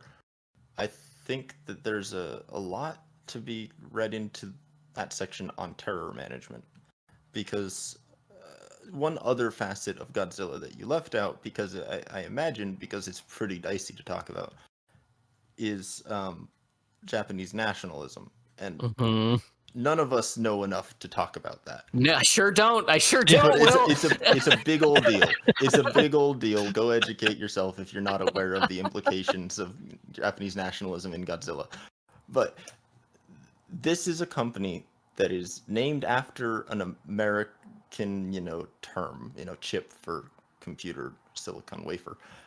And it's this company that has, they've implied that maybe they created this giant demon monster. Maybe they just happened to find Godzilla under the water in time to get that, what do they call it, floater on top of their contract. But maybe they just crushed the building in such a conspicuous way that nobody would assume that it was a fraud. Like, regardless of whether there was a giant amphibious dinosaur of sorts, that they might have just written off this building as like some stupid, like, extreme mockery of, businesses burning down their headquarters and stuff to recoup the loss. And it is, again, we don't know enough to talk authoritatively about any of this, but it's all there. It's all there. And I was just going to bring it back to the V2 in Gravity's Rainbow. So much of that is about terror management, and so much of the atomic bomb is about terror management, and that's what this reads as to me. Well, and especially speaking on the terror management specifically, like when they are talking about Chipko City a little bit later, they do make a reference to the idea that the only reason that these buildings have roofs is so that nobody can see the horrors that they're perpetrating inside. Like, there is a very specific call out that while this company on the outside is making silicone computer chips, they are clearly up to other stuff. So the idea that they would destroy the building because of maybe something else that was inside of it, and this is a way that they're using as a way to cover it up, is certainly, there is certainly something to be drawn out of that. Especially, and like, I'm reminded of the Chernobyl nuclear disaster, in that there were firemen who showed up to that not knowing what it was and were just picking up pieces of graphite that were moments ago inside a nuclear reactor core, to the fact that these insurance adjusters or techs, as Takeshi refers to them as, some of them are wandering around with radiation meters. And when the helicopter initially shows up, it mentions that several of them just point a radiation meter at it to like measure what it might be. And then, of course, you have this other person, as Luke mentioned, picking up something random in the rubble, and they have them having this conversation about it. So there is absolutely enough of a reading there to go from a terror management perspective to look at. There could have been something else they were doing in this building and needed to get rid of it, and perhaps doing this was going to be easier to explain, or lock up something bureaucratically forever so that it never came out. That is absolutely a valid way to look at it too, Will. Well, and you've brought to my mind the elephant's foot, the physical mass of radioactive material that basically bubbled into a mass in the middle of the Chernobyl power plant. And I think this kind of goes into the whole like the Eastern Bloc thing that Luke was pointing to. all these ideas link back together. How do people not like this book? I don't know. Like, I'm so entrenched in this conversation, and I'm thinking, like, how is this book so overlooked and dunked on all the time? Like, there's so much happening in here. I love it. It did take 4 of us to piece that all together. But still, like, that's the thing. It's like if a larger conversation can be had, and if just honestly just between the two of you extrapolating out what you just did, it like though when you think of having a larger scale conversation and the amount of things that can be pulled from this text, it blows my mind that this book does not get the love that it deserves. Yeah, no, I agree completely. And I think that, I think not to claim that like Mapping the Zone, a podcast that has existed since March of 2023, is going to prove to be some kind of amazing literary achievement for the world. But like, without a concerted effort to really dig into the material and talk about it, you end up with this reality where people like read through a Godzilla section like that and then go, well, I don't know what any of that means. I'll ask other people. And then everyone else just went, I don't know what that means either. And then just kind of moved on.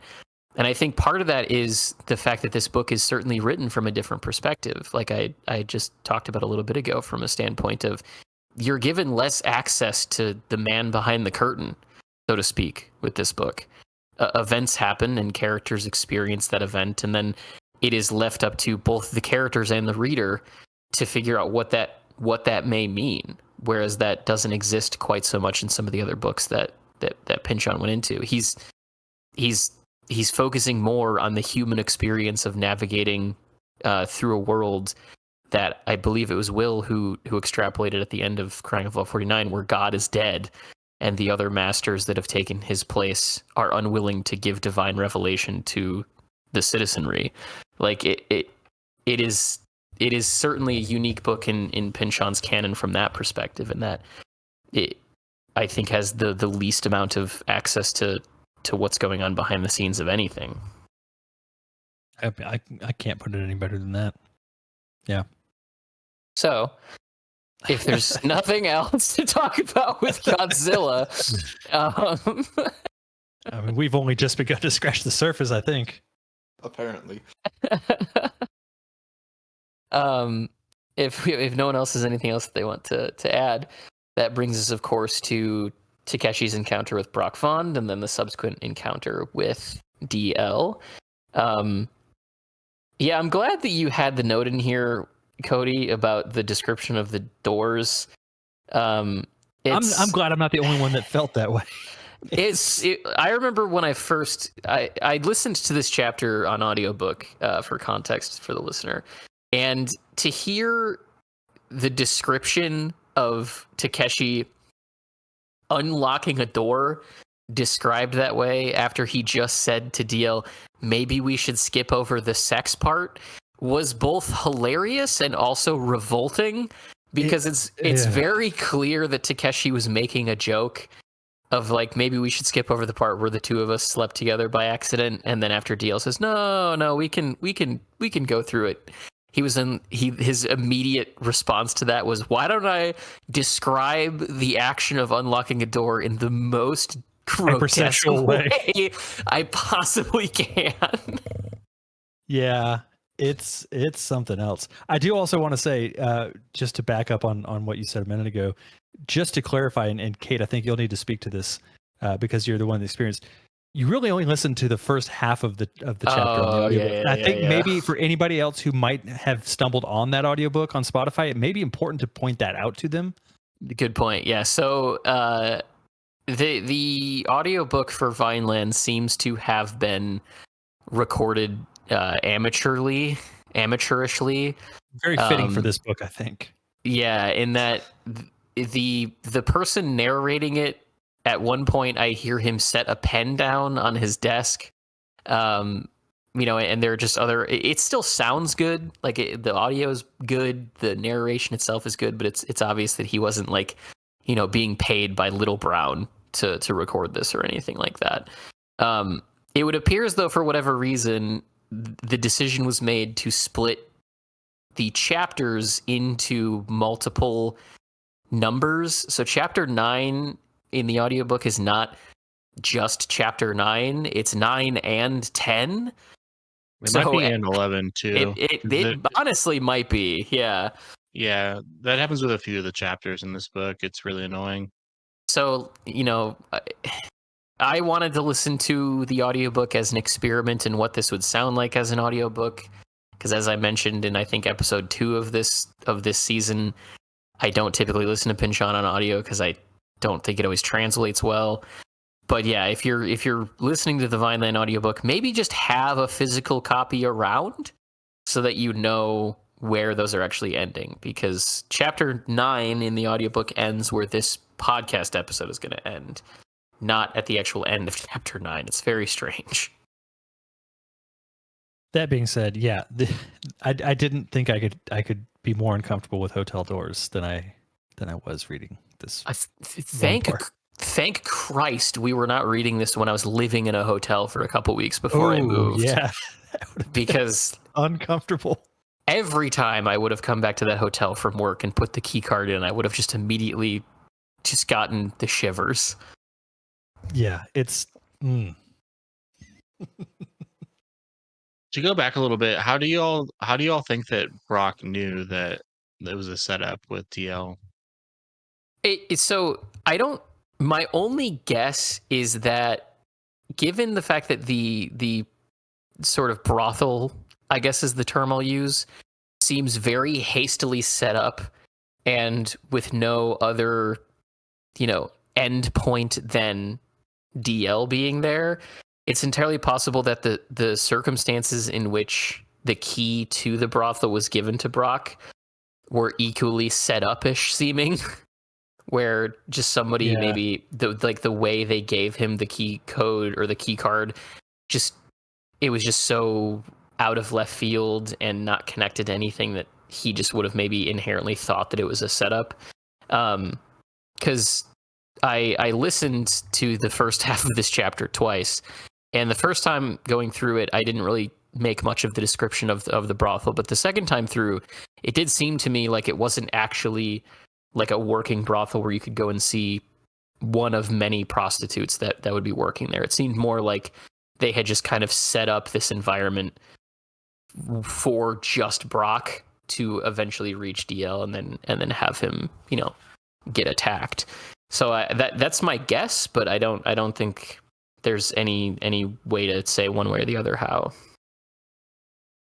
My personal interpretation is, the Yakuza, who I'm under the impression that more or less pretty much every criminal element of Japan, like every aspect of criminal life in Japan is done through the Yakuza.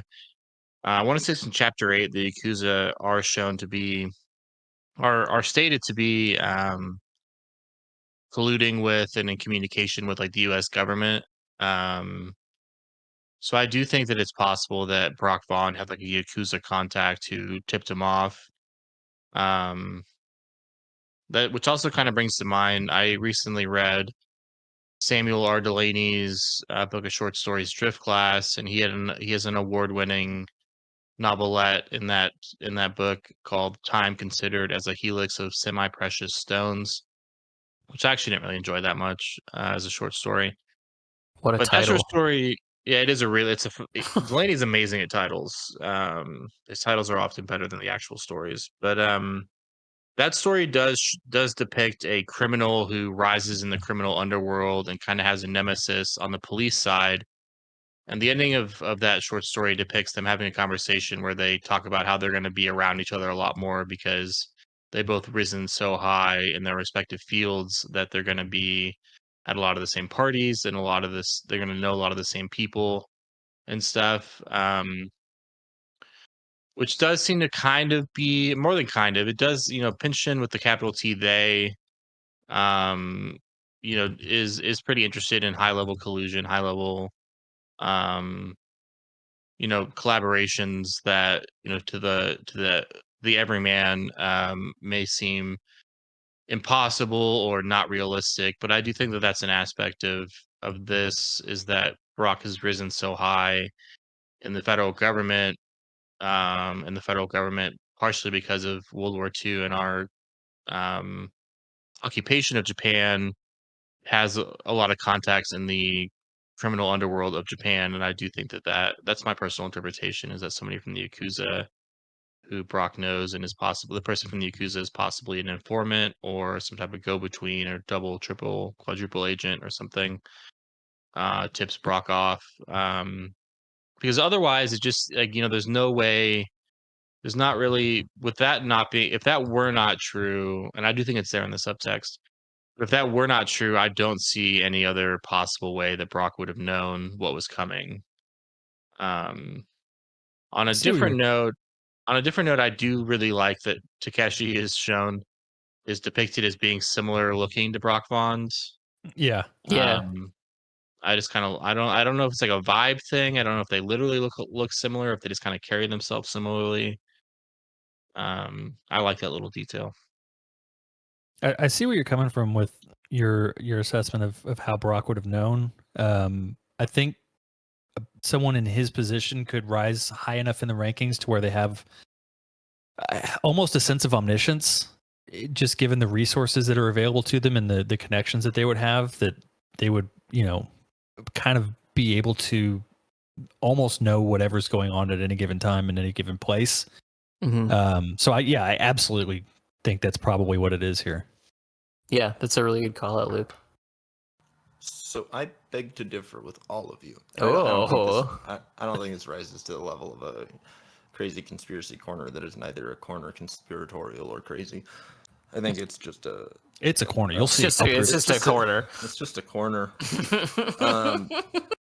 So I'm just going to read basically the only direct information we have about these decisions. Which I'm reading an ebook. Apologies, everyone trying to follow along. I cannot give you a page number. One of them was Brock Vond, who was saying, "We need time to round up some troops. Don't want them to know we found anything out, They'll have their checkpoints between here and there, so what we need now is a plausible head and shoulders in the back seat. Who knows, Roscoe? You may even have to go in there." So I read that as an indication, alongside the general themes of kind of haplessness in the book, as well as, the framing by Wavone as he is the Roadrunner. The Roadrunner is not a genius who sees what the Coyote is planning. The Roadrunner just doesn't fall for the trap. That's true. Yeah. The Roadrunner just goes in a different direction. I see this as maybe indicating that Brock Vond, and this is a suggestion entirely based on no alternatives, because there's no other instance of anything happening in the story. So maybe if I knew more about I guess this would be set in the 70s. Japan. I think 78 is the year that they say. 78. Okay. Yeah, there you go. Yep. Sounds right. So I don't. Maybe if you're an expert on Japanese history in the late 70s, you'll know that there's something to that's a reference to. But maybe Brock Vond is, just there working outside of his position in the FBI as like a fixer for the Japanese government, regarding Chipko, or whatever else. To me, it seems more like they're concerned about being pulled over wherever they're going and having it found out that Brock is not where he's supposed to be, more than actually thinking that the brothel isn't where he wants to go. It seems more like he has a conflict of interests. So what you're saying, to make my second Seinfeld reference of the evening, is that Brock Vond is George Costanza doing the opposite. Oh my God. I actually am not, but I wish I had. Can we also talk about how absurd the name Chipko is? Just as a Delightfully absurd. That's it. Just like DL's character seems to be out of a William Gibson book, so too does Chipko seem like it would be in like a Neil Stephenson or William Gibson I was novel. gonna say, yeah, it definitely feels like Stevenson kind of. Nothing against Stevenson. I like Stevenson, but yeah, that definitely has that feel to it. Yeah, it's more Stevenson than Gibson for me, but yeah, I agree. Yeah, it's definitely that cyberpunk, very post-ironic kind of symbolism. Mm-hmm.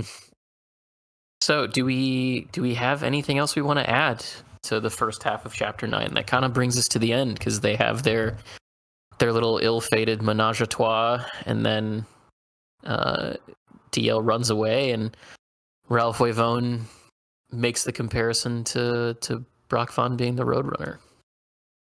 I mean, we probably need to at least discuss a little bit of the actual encounter between DL and Takeshi and how it's portrayed. Do we?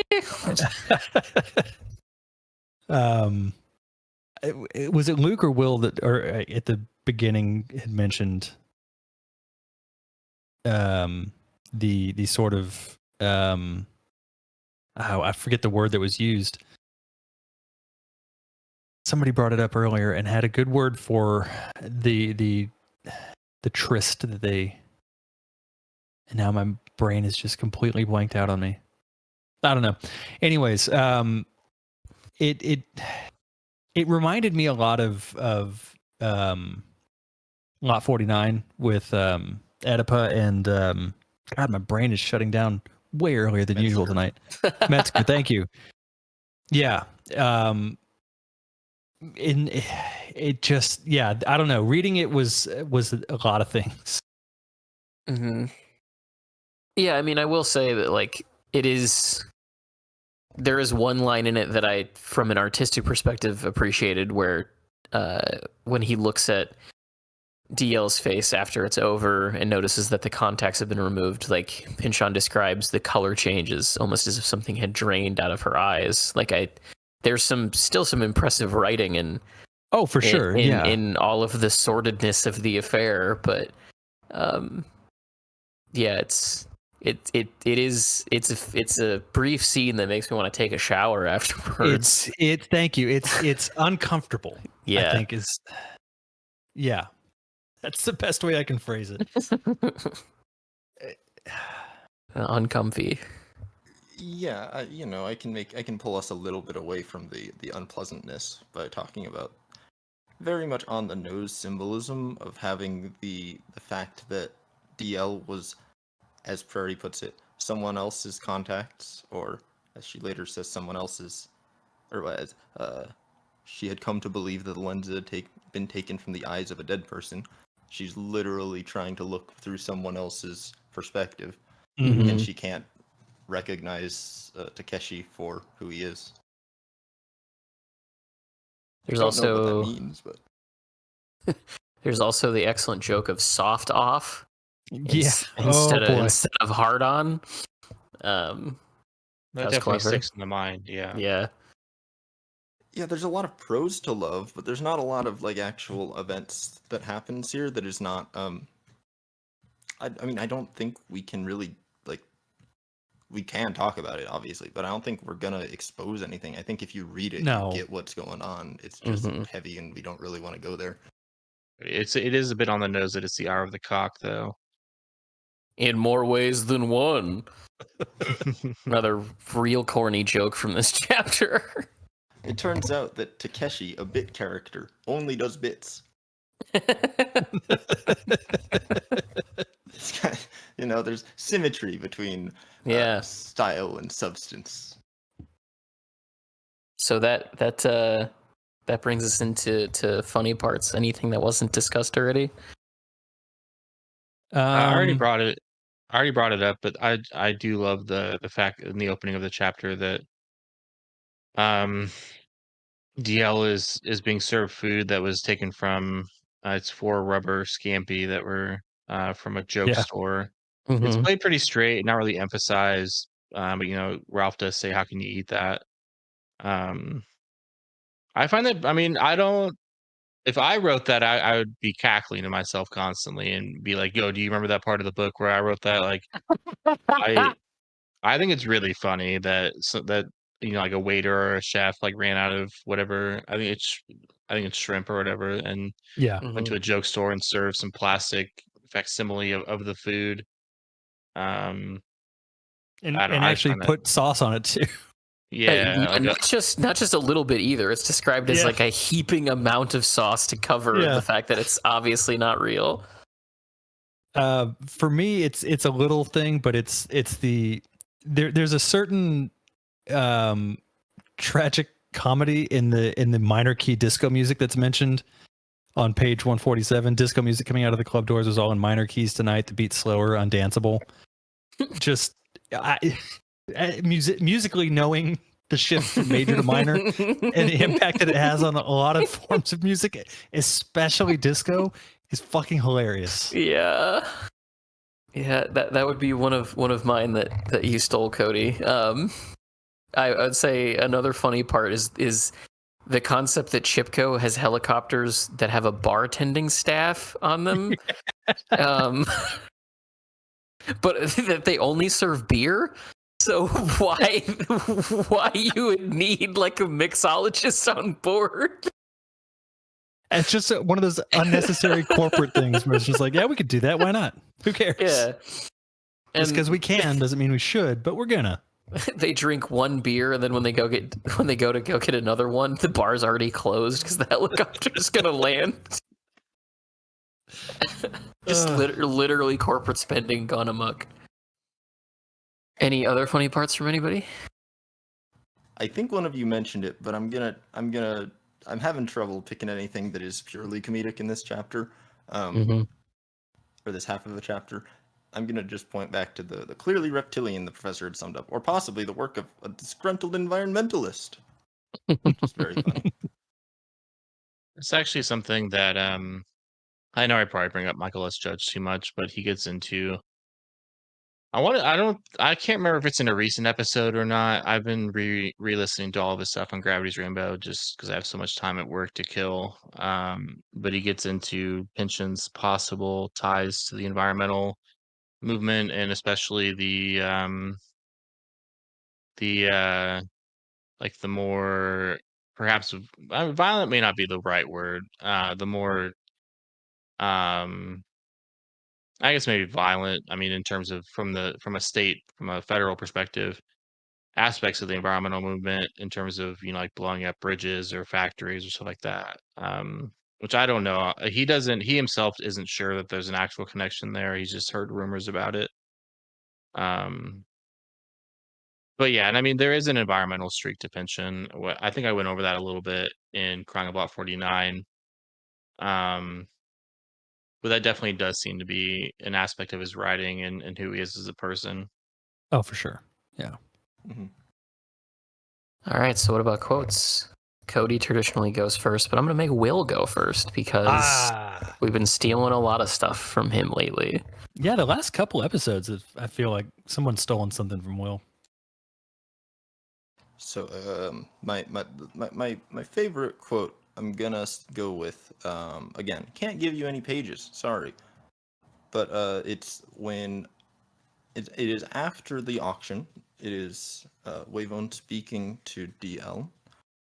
Ufa mi tratta pecce Jesus a pesci in faccia. My dear Miss Chastain, who'd ever try to run a lady such as you with your independent ideas plus all those lethal talents? Do I look that stupid? Well, the problem, of course, was that he didn't look quite stupid enough. Had a certain luminous shade of skin, not balanced out the wrong length sideburns. This tightly rationed smile not likewise made up for the no eye contact eyes. Why she'd most likely passed on the venture and had to arrive at other less hopeful arrangements. But it came about after a night and a day of jackhammer sex, amphetamines, champagne, and chaliapine steaks ordered up from Les Saisons, that she was sped by Lincoln limo, semen drying on her stockings and one earring lost forever, through rain glare and wet streets to the notorious Haru no Dupato, or department store of Spring, installed in a room of her own, and handed a large clutch purse stuffed full of yen for transitional expenses until she went officially on the payroll.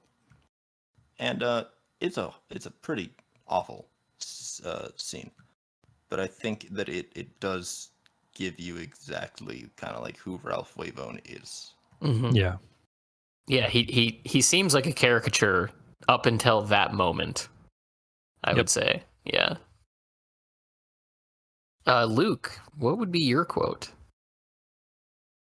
So I had a different one, but I couldn't find it today. But I have it ready. It's from 133. The car radio tuned to KFWB was playing The Doors. People are strange when you're a stranger. As she injected herself into the slow lane of the eastbound freeway and settled in, hating to let any of it go. Scanning the dinosaurs, the Palm Springs turnoff, Indio, across the Mojave. Spirit redreamed in colors pale but intense, with unnaturally fine sand blowing in plumes across the sun, baby blue shadows in the folds of the dunes, a pinkish sky, holding on, letting go, redreaming each night stop, the less easterly places she'd been in all day, coming slowly unstuck, leaving for the United States, trying not to get emotional, but still hanging on the rearview mirror's single tale of recedings and vanishing points as we hang on looks our lovers give. Um, that's up there for some of the best prose in the whole book. Especially the baby blue shadows and the folds of the dunes. Um, I've never heard shadows described as baby blue, but I do kind of understand what that's getting at in terms of the way that shadows can affect colors in deserts. But yeah, that's probably my favorite prose section from this first half of the chapter. It's an excellent one. My quote comes from the same page, Luke. It says, Columbus must have promised a life that some residual self somewhere in the stifling dark had always wanted. Superman could change back into Clark Kent, she had once confided to Frenesi. Don't underestimate it. Working at the Daily Planet was the Man of Steel's Hawaiian vacation. His Saturday night in town, his marijuana and his opium smoke. And oh, what I wouldn't give. An evening newspaper, any place back in the Midwest. She would leave work around press time, make a beeline for some walk-down lounge near enough to the paper. She could feel vibrations from the presses through the wood of the bar. Drink rye, wipe her glasses on her tie, leave her hat on indoors, gossip in the dim light with the other regulars. In the winter, it would already be dark outside the windows. The polished shoes would pick up highlights as the street lamps got brighter. She wouldn't be waiting for anybody or for anything to happen, because she'd only be Clark Kent. Lois Lane might not give her the time of day anymore, but that'd be okay. She'd be dating somebody from the secretarial pool. They'd go out for dinner sometimes to this cozy Neapolitan joint down by some lakefront where the Muscles Polisipo couldn't be beat. So instead of being able to fly every place, her friend had replied, you'd have to climb into some car you're still making payments on. Drive on out, you, Clark Kent, to the scene of some disaster. Blood, corpses, flies, teen technicians wandering around stoned, eyewitnesses in shock. Superman never has to get involved with any of that. Why should anyone want to be only mortal? Better to stay an angel. DL, more generous in those days, only thought her friend had missed the point. I picked that quote for a couple of reasons. One, it's a better interpretation of Superman than Quentin Tarantino had in Kill Bill Volume 2. B, I think that it is very telling of, you know, where DL is at in kind of this stage of her life, hoping to escape kind of the person that she's become and journey off and try and take a vacation from her life, as we all sort of talked about at the beginning. But I think there's also an undercurrent there of her trying to indicate to Frenesi that she is interested in her romantically, which I think can go, you know, which if you're not paying close enough attention can kind of slip out underneath the Superman Clark Kent comparison, because when DL transitions from talking about Superman specifically to what she would do if she was in that position, she's talking about dating someone from the secretarial pool, which is traditionally women in that field, and is trying to, and ends up spending more time talking about what that would be like, the two of them going to these nice restaurants, the two of them, you know, spending these evenings together. And she has this whole fantasy between her and this other woman worked up in her head that she is, you know, basically delivering to the person that she is very interested in. And at the end of all of that, instead, Frenesi just goes, so you wouldn't want to fly anymore? You just want to be a normal person? And then, of course, she's missed the point in two ways, in my opinion. She's missed the point from what Frenesi is saying about her taking a vacation from herself, but also her trying to probably illustrate to Frenesi that, you know, she's also looking for a relationship with a woman and is hoping that that person is Frenesi. You liberals. Always looking to shoehorn in a baseless interpretation into classic works of straight fiction. I know. Yeah, I would have taken that if I wasn't like 99% sure that you would. Because, yeah, it's a pretty great, it's just an awesome paragraph. Mm-hmm. Yeah, it really is. Yep. So Cody, for the first time ever, closing out the quote segment. Yeah, and how the tables have turned. So Will stole my backup quote, and Luke stole my main one. So while Luke was reading his, I have been scrambling to find a third one that I hadn't planned on. But I did actually find one that I think I did really enjoy. I just didn't think to write it down when I was doing my notes earlier. So this is on page 141. It's when DL's talking to Prairie, and Prairie's questioning about Frenesi's true nature. I could never figure it either, kid. He was everything we were supposed to be against. But the shock had been different for DL. It was in finding out that he loved Frenesi but did not possess her, and was driven to fetishism in faraway countries as his only outlet, helpless to change, obsessed, though it gagged her to admit it, as DL. And Ralph, the fucker, he must have known the whole story all along. Was he getting off on this? What kind of a sense of humor was it anyway? Sometimes, waiting in her room, she'd wonder if this was all supposed to be some penance to sit, caught inside the image of one she'd loved, been betrayed by, just sit. Was it a cone she was meant to consider in depth, or was she just finally lost in a great edge-to-edge delusion, having only read about Frenesi Gates once in some dentist's waiting room, or standing in line at the checkout, whereupon something had just snapped, and she'd gone away to make up the whole thing? And was now not in any Japanese whorehouse waiting to kill Brock Vond at all, but safely within a mental institution stateside, humored, kindly allowed to dress up as the figure of her unhappy fantasies. For company while she waited, she left the tube on with the sound off. Images went rolling in and out of the frame as she sat quiescent, sometimes teasing herself with these what is reality exercises, but keeping always balanced, right on that line, attentively breathing herself through the turn of the hours, the rise and fall of the five elements and the body organs governed, the combinations, the dance of husband, wife, and mother-son laws. Today, of course, you can pick up a dedicated handheld Ninja Death Touch calculator in any drugstore, which will track, compute, and project for you quick as a wink. But back then, DL only had her memory to rely on and what she'd learned from Inashiro Sensei, obliged early, she and her brain, to enter a system of eternal repayment, humming along with or without her existence.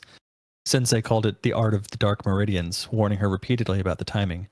Perfect blow to the correct alarm point, but at the wrong time, might as well stay home. Watch a Run Shaw movie. She asked if she could visit him. They said no. I just think that it gives a lot of insight into her as a character, and the kind of isolation in which she lives, and the inherent paranoia that comes with that. And it's beautifully written also on top of that, as with, like, that's why I had chosen what Luke picked is, exactly what he said. That is some of probably the best prose in the book. So I'm glad I found another one, but there was a lot of really, really good writing in this chapter. Yeah, that's for sure. A lot of cross-pollination. We're starting to get to know each other too well at this point. I know, right? Everyone's stealing quotes from each other. Will somehow knew what my quote was going to be. I do think you kind of hinted at it earlier. I don't think that was my ESP. It's entirely possible. My ESP is primarily directed at the New York Times and at Aspic. Makes sense. Very quiet. Yeah. Most pinch on part of the chapter. What the fuck is Aggro World? That's all I want to know. Thank you. There's reviews of these castle backwoods dojos. There's centerfolds apparently, because at one point DL was a centerfold in Aggro World, and almost runner up in the dangerous teen miss pageant too. So there's a connection there.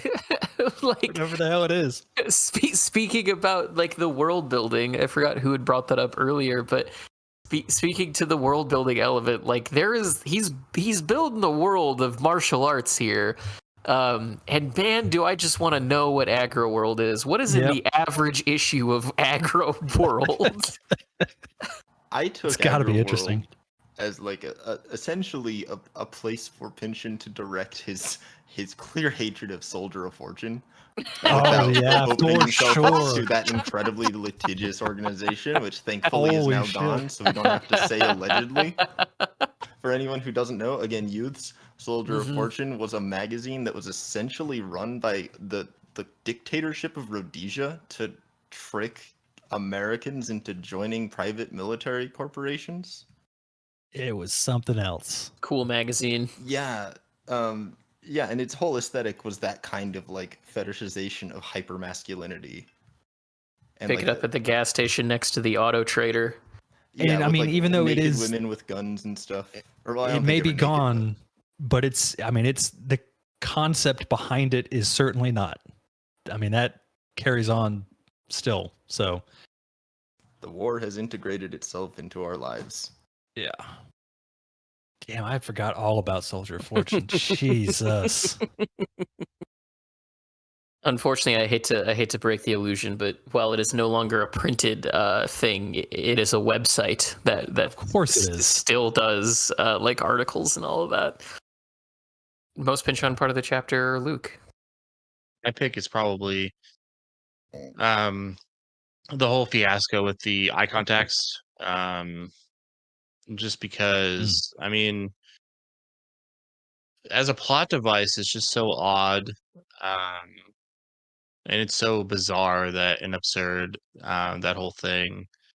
Because Pynchon obviously needed a way I mean, I don't necessarily, I don't have a lot of experience with writing books like Pynchon does and stuff, but he obviously needed some type of plot device to make Takeshi the one to receive the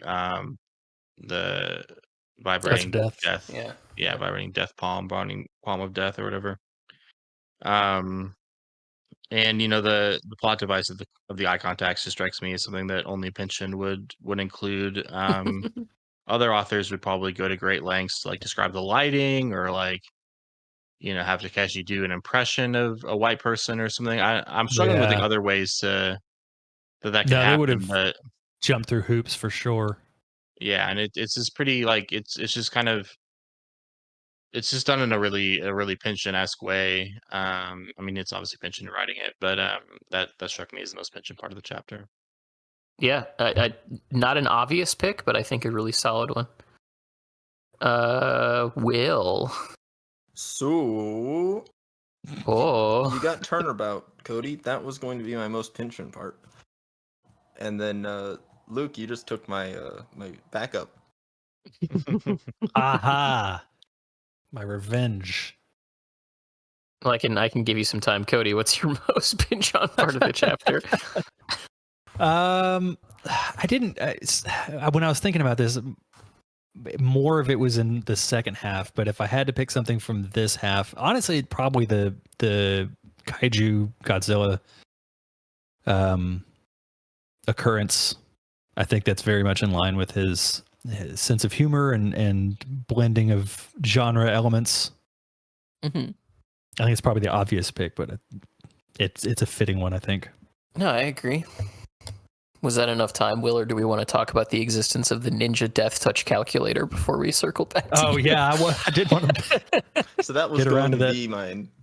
Is that some kind of like Tiger Electronics thing, or like those old watches that can control VCRs that our teachers hated in elementary school? But yeah, I mean, I'll go to my like seventh choice of just the name of Wawazume Life and Non-Life Corporation. Oh, That's sure. hilarious. Life and non-life. Yeah. Might as well call it the Wawazume Everything Corporation. Shh. They only do insurance. Yeah, nothing else, just insurance. Just insurance. All right, well, I think that brings us to the the end of our discussion on the first half of Chapter 9. We do not have any listener comments or questions to go through this week, so definitely, there's a lot to explore in the Godzilla portion. So if you guys have any thoughts or reactions to the discussion that me and Will and Cody and Luke had about it, then please write in. Let us know what your thoughts are. And we will see you guys next week for the second half of this chapter. Hopefully you all have a nice holiday, whatever you may be celebrating. And yeah, we look forward to bringing you the rest of this mammoth chapter full of ideas and zany concepts. Thanks for listening. Bye. See ya. Adios.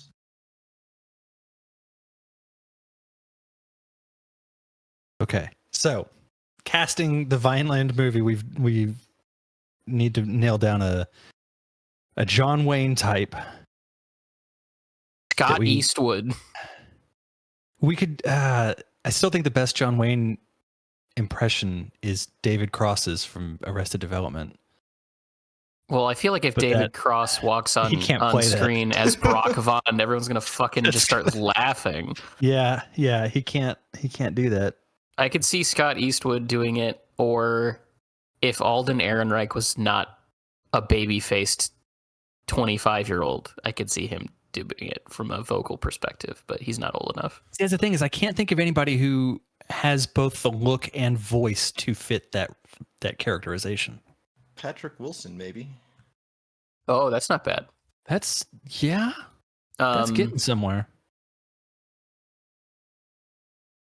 Oh, what's his name? He was on The Expanse, and he was also in Boogie Nights. Who was he in Boogie Nights? So long since I saw Boogie Nights, I don't know. That's not a movie that I can just sit down and Thomas watch. Jane? Yes, that's who I was thinking. Thomas Jane could do it, yeah. Yeah, Thomas Jane could be a good Brock Thomas Jane Vaughn. was in Boogie Nights. Yeah, He was is. Todd. It's God. I gotta watch that movie again. Boogie Nights is not a movie where I can just go, yeah, I gotta watch that.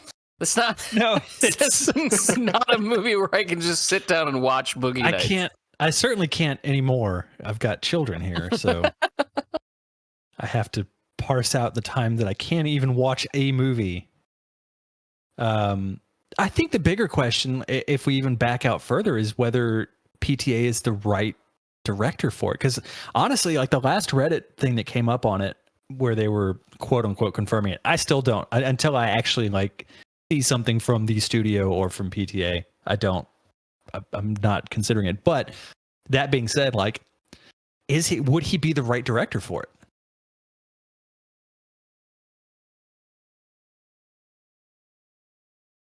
I saw a couple of suggestions in the Thomas Pynchon subreddit thread that, I didn't hate. But I don't know. I trust Paul Thomas Anderson to honor the story. I do too.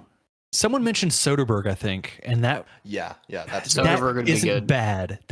He could do it, but I think he's done doing studio work now. I want to see it. It would be bad, but in a beautiful, beautiful way. I don't know. It could be like Schizopolis has a very disjointed feel, but it still holds together in a weird enough way that I don't know. That's the thing, is some of his weirder stuff almost makes me think he could do it pretty well. Yeah, I think if there was somebody between PTA and David Lynch, I would say that would be the person that I want to go to. Maybe, I don't think Donald Glover's ever directed a film, but I feel like the feel of Atlanta could map very well to Vineland. What I've seen of Vineland. Atlanta, that's true. I need to watch more of that show. Yeah, it's very good. Because I think... Sorry, you go. I was going to say, I saw that, I think that while Lynch, the book is very Lynchian, I think that he might be a bit too far out there for Vineland. Yeah. And I agree with what Will said in that, I don't know if PTA is the right fit, but I know he'll at least do a good job. I think he'll at least... This is probably a bit cliche, but Tarantino. I mean, he did the Manson movie, he did the Kill Bills. Yeah, Tarantino has the right... Obvious. he has the right influences. He's just I don't become if it was Tarantino in the 90s, 20 years ago, Tarantino, yeah, Tarantino now, that would be the most insufferable movie, I think. But I mean, if someone else wrote it, which it would never happen, but if someone else wrote it, Right. it would be pretty good, I think. Yeah, that's fair. But that's the thing is that, I mean, PTA doesn't do other people's scripts, so. And I wouldn't want to see a Tarantino script done by PTA, especially after reading what Fiona Apple said about the two of them together. What did Fiona Apple say? You didn't hear about that? You didn't read that? Oh man, I don't think so. She stopped doing cocaine because she was stuck in a room with the two of them doing cocaine and just basically like jerking each other off the whole time. That makes sense. Yeah. I can't imagine that. Because this would have been like late 90s era of those two. So Yeah. at their most self-obsessed and patting themselves on the back. Yeah. I mean, so one person named it, and I don't. It's one of those things where it's kind of the opposite of Paul Thomas Anderson. I think that Yorgos Lanthimos would make a really interesting movie inspired by a Pynchon book. That's true. And I could think see that. Vineland Yeah, would work, but it's a little too pop-y, I think, for his style. I mean, Poor Things does look like it has. Maybe I could see him doing like. I mean, Against Today could be interesting by him just from the trailers I've seen for Poor Things. I'm looking at the subreddit right now, and someone mentioned, I always pictured Ideal Against the Day adaptation as an anime series for some reason. I'm trying to parse that in my head and see how that would work, but I don't think. I think taking kind of a maybe not literally the style of the Spider-Verse movies, but the general approach to animation of basically shifting it as the story goes is kind of necessary for Against the Day. I was gonna say it would have. I think if it was done in a different style for different sections, that's real. And it can't be a movie. It would have to be like almost a mini series, I think, to cover everything. It could be like Baz Luhrmann's recut of Australia he just released. Far Away Down, 6-hour cut. Jesus. Mm-hmm. Isn't that movie already like 3 or 4 hours? Yep. Yeah. I don't think anyone wants to watch Baz Luhrmann for. I can't. I have such a fascination with him because he doesn't make great movies, but he tries so hard. We were using my wife and I were using the Romeo and Juliet movie that he did as an example to my son of when a movie's soundtrack is better than the movie itself. So we were trying to explain to him why, like, because he's really interested in like he wants to understand like Shakespeare and stuff, and so we're like, well, it might be a little bit difficult to like dive in like that, but something like that movie might be a good jumping in point. But that's where we're like, but honestly, like, it's not great, but the music in it is awesome. So there's that. I mean, I hate that movie so much. I just do. I don't have a justification for it. I just don't like it. I get what it's trying to do. I can't with this. It's just too much. It's everything's happening and there's just too much. Everything's happening. What a way to describe Baz Luhrmann as a filmmaker. It's very accurate, though. I think outside of The Great Gatsby, I feel like that's the only movie where his style has mapped cleanly to what he's trying to do. Didn't see that one. I actually don't hate it. Like, it's not bad. Yeah, I might have to check it out. I don't know if it's the best adaptation of Gatsby that's possible, but I feel like what he was attempting to do actually succeeded, which I don't know if I can say about any other film that he's made, except for maybe the 99 Romeo and Juliet movie he did. But that was before he got too crazy. I will defend Elvis. I think Elvis is exactly what a movie about Elvis Presley should be. Haven't seen it. I mean, look, Baz Luhrmann makes movies about like ideas, but they're bad ideas. They're just like things that people always talk about. And so you sit there and you watch the movie and it's like, yeah, I get it. Thank you for doing this weird maximalist project to deliver an incredibly trite message. And that's really the root issue of all of his movies. And who is Elvis Presley, or who was Elvis Presley, I guess. I guess. He is alive. I knew it. Will just spilled the Will's beans. Will's an Elvis believer. Who was he, except for somebody who not necessarily allowed? That's a bit of a mean way to frame it, but whose personality was subsumed under his persona. Who was he, except for somebody who got It's true. digested by popular culture and spat back out and died because there was nothing else for him? Like, that's the person a Baz Luhrmann movie is made to be about. That's But fair. was the movie successful in breaking that down? No, so that's the thing. I don't want it to break it down. I want it to be that. I am a formalist in that sense, and I think it succeeds in that way. I think that if you don't think of Elvis that way, then it's a very stupid movie. But I think if you think of Elvis as somebody who is a Baz Luhrmann movie, yeah, it works. It's an See, interesting way to look at it. I enjoy your perspective, but I feel like Baz Luhrmann is not thinking about that when he's making his movies. I mean, you can Death of stumble the into author. something great without, Yeah. aiming for that. I did just see on the Reddit, someone, and this could work. I think Charlie Kaufman could do Vineland. Man, I don't know if Charlie Kaufman's funny enough. Well, see, that's the thing, though, is that like He's fucking so depressing. I laughed did you- so much in Synecdoche. Synecdoche is I think covers both the drama and comedy pretty well. But I would say, like, if you don't think he can do comedy, read Antkind, because that book's absolutely hilarious and absurd and weird and everything else. Granted, it's not a movie, but Well, the two things that Synecdoche and Antkind have in common is they're both really long. Whereas, so if given the space, I guess he can add some humor, if nothing else, to maybe not put his audience through misery for the entire runtime or reading time of whatever he's putting out there.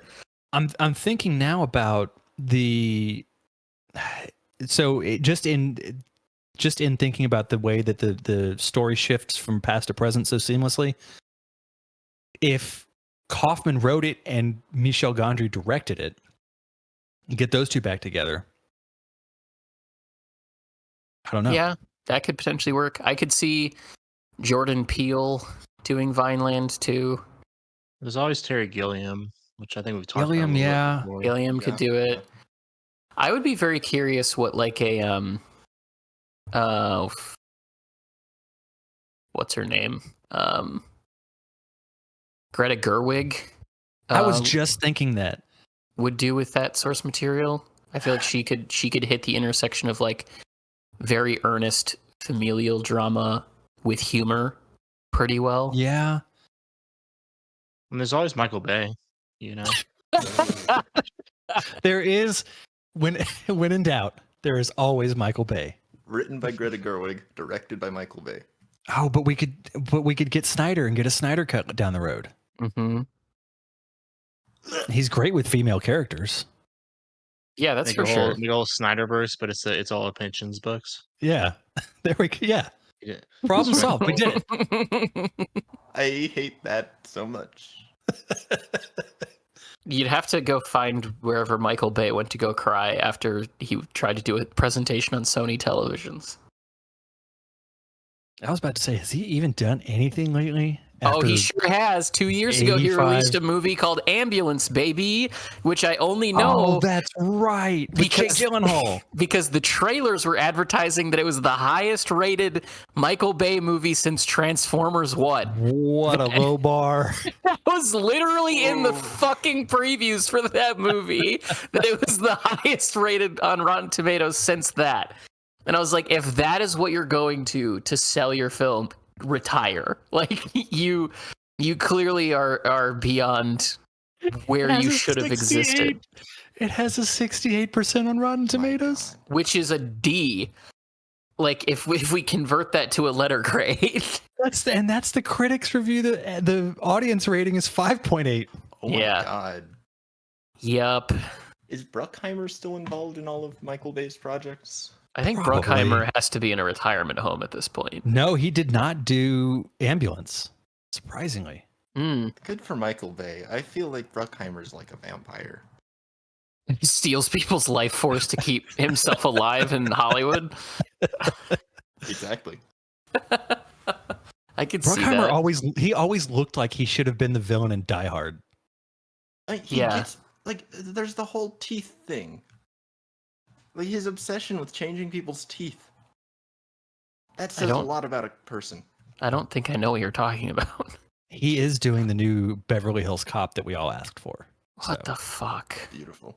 So Yeah. basically, Jerry Bruckheimer is really proud of his veneers, and for a long time, anytime he did a project, he would basically force the star, if the star didn't have basically perfect teeth, to get veneers done by the same dentist. That's really weird. It's like levels of creepy that I can't conceive of. Yeah, that's like cultish. And I might be speaking based off of rumors or something. Maybe I'm wrong. So, Jerry Bruckheimer, please don't sue us. But You want to be in my disaster porn film? You gotta make sure you got good teeth. you see these pearly whites? They need to be at least 2 inches tall. The audience is gonna need something to focus on when you're running through downtown LA as it falls apart. They're gonna focus on the brightness of your teeth, kid. I feel like Roland Emmerich might be accidentally getting some shots fired at him. And he doesn't deserve that. He deserves No, a of lot course things, not. But not that. Roland Emmerich gave us Geostorm. He can do no wrong. Sure. Yeah. Are you saying there's a better film in his I mean- his filmography? Roland Not saying Emmerich that. did do Godzilla. He could do Vineland. Godzilla 2000? 98. 98, yeah, with Matthew Broderick. Yeah. Yeah. What a classic. I remember watching that's a that while film. I had 105-degree fever one afternoon. It probably made that more enjoyable, if anything. I remember having a great time, and then Oh, I man. sat down to watch it again, healthy, and it was the most miserable experience I'd had in years.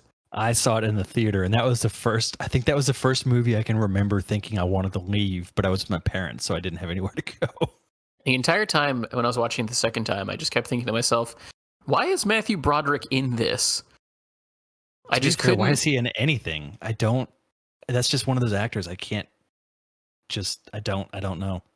Well, he was hot shit in the 90s. Yeah. Was Election also 1998? 97 or maybe even 96. So they saw Election and said, No, "That's it was the guy." 99. Re- It was So after. the, Even so, weirder. so the people making Godzilla saw, or the people making Election saw Election saw Godzilla. They're like, this guy can You're like, act. get me that guy. I need Can't him. make this film without him. The whole thing hinges on him. Chris Klein, whatever. You think Matthew Broderick wakes up these days with no career and he just thinks to himself, where did it go wrong? I was in War Games. He played Right. Richard Sackler in the Netflix series last year, or it came out this year. But Oh, Dope Sick? no, that's the Hulu one with Painkiller is the one, I think. Yep. What's his name? Birdman guy. Michael Keaton? Keaton, yeah. Yep. Birdman guy. It's just the most If recent anything- thing that I liked him in. That's fair. You mean you didn't enjoy his portrayal as Ray Kroc in the movie about McDonald's? I don't watch propaganda intentionally. I still can't believe that movie exists. Oh boy! Like And the they didn't movie, even make toys at McDonald's that you could get. well, the movie's not kind to Ray Kroc, but No. They still should have made something. yeah, I I agree. would have appreciated a tie-in. Right? Maybe business cards that say Ray Kroc founder, Right? or I don't even Or know. just like a Michael Keaton bobblehead with movable eyebrows. That's what children want. Yeah. Yeah. Bobblehead of an old guy. I don't see how that would ever fail. Yeah, I still can't believe that movie was made. Do you know what? You know what's even fucking crazier? There was a brand movie made this year about the guy who invented Flamin' Hot Cheetos. Get out. Yep. Ah. I mean, the story is kind That of is- cute, but like, it's not a movie. No. Like, same thing with the story about the like Air Jordan shoe. Like, okay, Yeah, great. I saw that was a thing. I understand that this was a big cultural moment. Why does anyone care about the corporate side of Michael Jordan's sneaker? Why is that exciting? There are films languishing in development hell that could be good, but these are the ones that we choose to give our money to. Why did Ben Affleck write and direct the movie about the shoe too? Hey, Why that is dude's going that? through some shit. He The needs dude's money. got problems. But like that was the most confusing thing to me. Like Ben Affleck's film career is one of the strangest It's a real roller coaster. things that I've ever seen in my life. He starts as like a writing partner with Matt Damon, which is great. Does all these like roles where he's stereotypical Boston guy, which is awesome. And then kind of starts to go into weird romantic comedy territory for Jesus knows what reason. And then after that, he bottoms out of the end of the film industry and is like, well, I guess my time as an actor is up. Let me start directing. How he didn't get laughed of every single film studio when he made that suggestion is mind-blowing. Even more mind-blowing is the fact that he was a great director. Really good. Yeah. For 3 films in a row, this dude knocked it out of the park. And then he made Argo and won a Best Picture and Best Director for like, I don't know why. He deserved it for any of the other films he directed up to that point. That's why, because he didn't get them for the other ones. I hate the Oscars. And then he takes a break from directing to star in Gone Girl, which is like his best performance of his entire career. And then after that, he goes, well, I'll go back to acting again. And he's Batman for who knows what reason. I didn't hate his portrayal of Batman, but it was one of the strangest choices. And then he decides, I'll direct again. And he makes Live by Night, which is an adaptation of one of my favorite books, and it's an okay adaptation. And then he takes another break from all of that, gets divorced, and then comes back with a movie about a shoe in which he plays Phil Knight. Like, what? You did forget about both the Jay and Silent Bob reboot and Clerks 3. Okay, yes, he Those did were- have 2 cameos. Yes. So he got back in touch with his roots. Yes. His Well, Boston part of it, roots. because he didn't. I don't think he's done anything with. No, he did do something with Damon, didn't he? I feel like he know. did something The recently Last with Duel. Damon. Did Damon have something to do with the writing there? Yeah, Yes, he did. yeah. Yeah, he co-wrote it with like 8,000 other people. It looks like. It looks like Nicole Holofcener, Ben Affleck, Affleck Matt and Damon, did yeah. the credits, but yeah, it's been workshopped for years. So. Weird. Yeah, no, it's a weird journey he's been on for It sure. is. I feel like he's just lost his mind. He's like, what if we made a movie about a shoe? And what if it was my return to Well, directing? I mean, that's probably a product of the ups and downs that he's gone. Like, legit, the dude's got chops as an actor and a director He does. and a writer. Like he's got skills. He just applies them in bizarre ways sometimes, which is not an uncommon thing, especially in Hollywood. Yeah, I think he just needs to pick a lane. That's the problem, though. That lane doesn't always put paychecks in the mailbox. He doesn't need money. I What could Ben Affleck possibly need money for at this point? His gambling debts. Again, allegedly. did he have? I thought he had like a real messy divorce with either Garner or Jennifer Lopez. I don't think it was with Jennifer Garner. I think that just kind of happened. But then again, Planned out. I'm not up I on don't all know. that. I don't keep up with any of that stuff. I don't know. So I don't know. Looking at the Affleck filmography, and The it does Affleckography. remind me, we've been ignoring the fact that there is like a whole crew of directors who, at this point, they're all pretty old, and so they're boring. But like people like Ridley Scott could probably make a very good Vineland adaptation. Like people like Ridley Scott. I don't want to see Ridley Scott's I Vineland. think he could do it. I don't trust him. If he got out of his own way, maybe. But he tends to get really self-indulgent, and when he does, it just becomes a real shit show. Oh yeah, absolutely. He needs like a decent producer keeping a hand on his leash. He needs a real tight leash, yeah. Which he wouldn't allow that. Yeah, probably.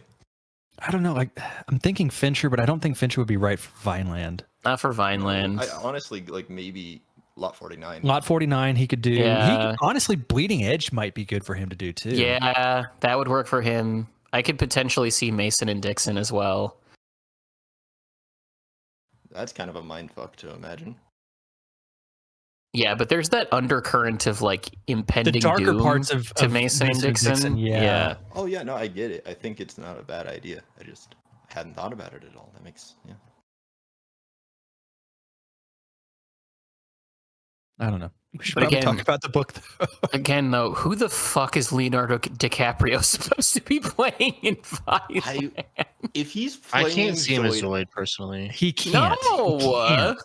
but Maybe who Brock is he? Bond, but I'm for it. I'm all for it. I think it'll be good.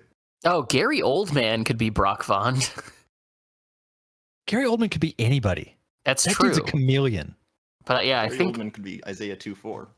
He could. He legitimately could. that might come across a little. I don't know. I don't know who DiCaprio would be. That one I'm really struggling to wrap my head around. Yeah, I don't. If he's Zoid, I think I've lost all faith in PTA. I mean, he could be like, but I can't imagine him taking a I hate to say backseat role, but he'd have to be somebody that's not any of the major characters. Like he just wouldn't fit for Brock, for Zoid. He's Dr. Deeply. I was gonna say maybe he's Weed Atman. Actually, yeah, that would work pretty well. That actually might. That actually. And I think he would be a perfectly fine Vond. I like the idea of him as Zoid because it's very silly, but I disagree with you on I don't think he's imposing enough to be Vond. That's the thing. It's like I don't think he's physically imposing enough to. He has too big of a Do that. forehead. I don't know. That's casting this would be. I don't know. That's the thing though. Like that's where I kind of trust PTA with it. Like his casting is always pretty spot on. So I feel like he would get the right people for it. Who? Okay, well, so who should play Zoid then? And you can't say Joaquin Phoenix. That's not. No, I know that's the easy answer, and it's Pauly Shore. That's an idea. that's almost not bad. That almost. I'm kind of joking, but I think Keanu Reeves Keanu might be able to do it. would potentially be good because he tends to be as good as his director and writer is. Yeah. And he's got the right, I think, like sensibility for that role as like a delusional hippie. I'm operating under the assumption that Regina Hall is going to be DL. I mean, I don't think she would be a miscast for Frenesi, but I would prefer to see her as DL. I would. Yeah. Yeah, I feel like that would be make more smart, sense though. as DL. There's gonna be people who complain about if she is Frenesi that like, oh, she's not black in the book, and it's just woke casting bullshit. Yeah. that's annoying, but it really doesn't matter. It does not. She totally like. There's no reason she's not like. I don't know who would be good for Zoid. I really don't. I mean, Owen Wilson is an easy one that I think would work. That's. Oh man. I How many wows are we going to give him though? Oh, none. That's gonna be Like the he's whole movie is contractually waiting. obligated to say wow at least once. He's so fucking good in Inherent Vice. Like he really is. He really yeah. Yeah, that's what I'm thinking of. That's kind of a similar character. I Yeah. remember when he walked out of the fog in that scene, I was like, okay, this is gonna be either really good or I'm gonna really be pissed off. And it was absolutely really good. Like the fact that that was the first movie I'd ever seen him in where they just gave him, because that movie is largely like long single take conversations. I feel like I've never seen Owen Wilson in a movie that gave him that type of material before.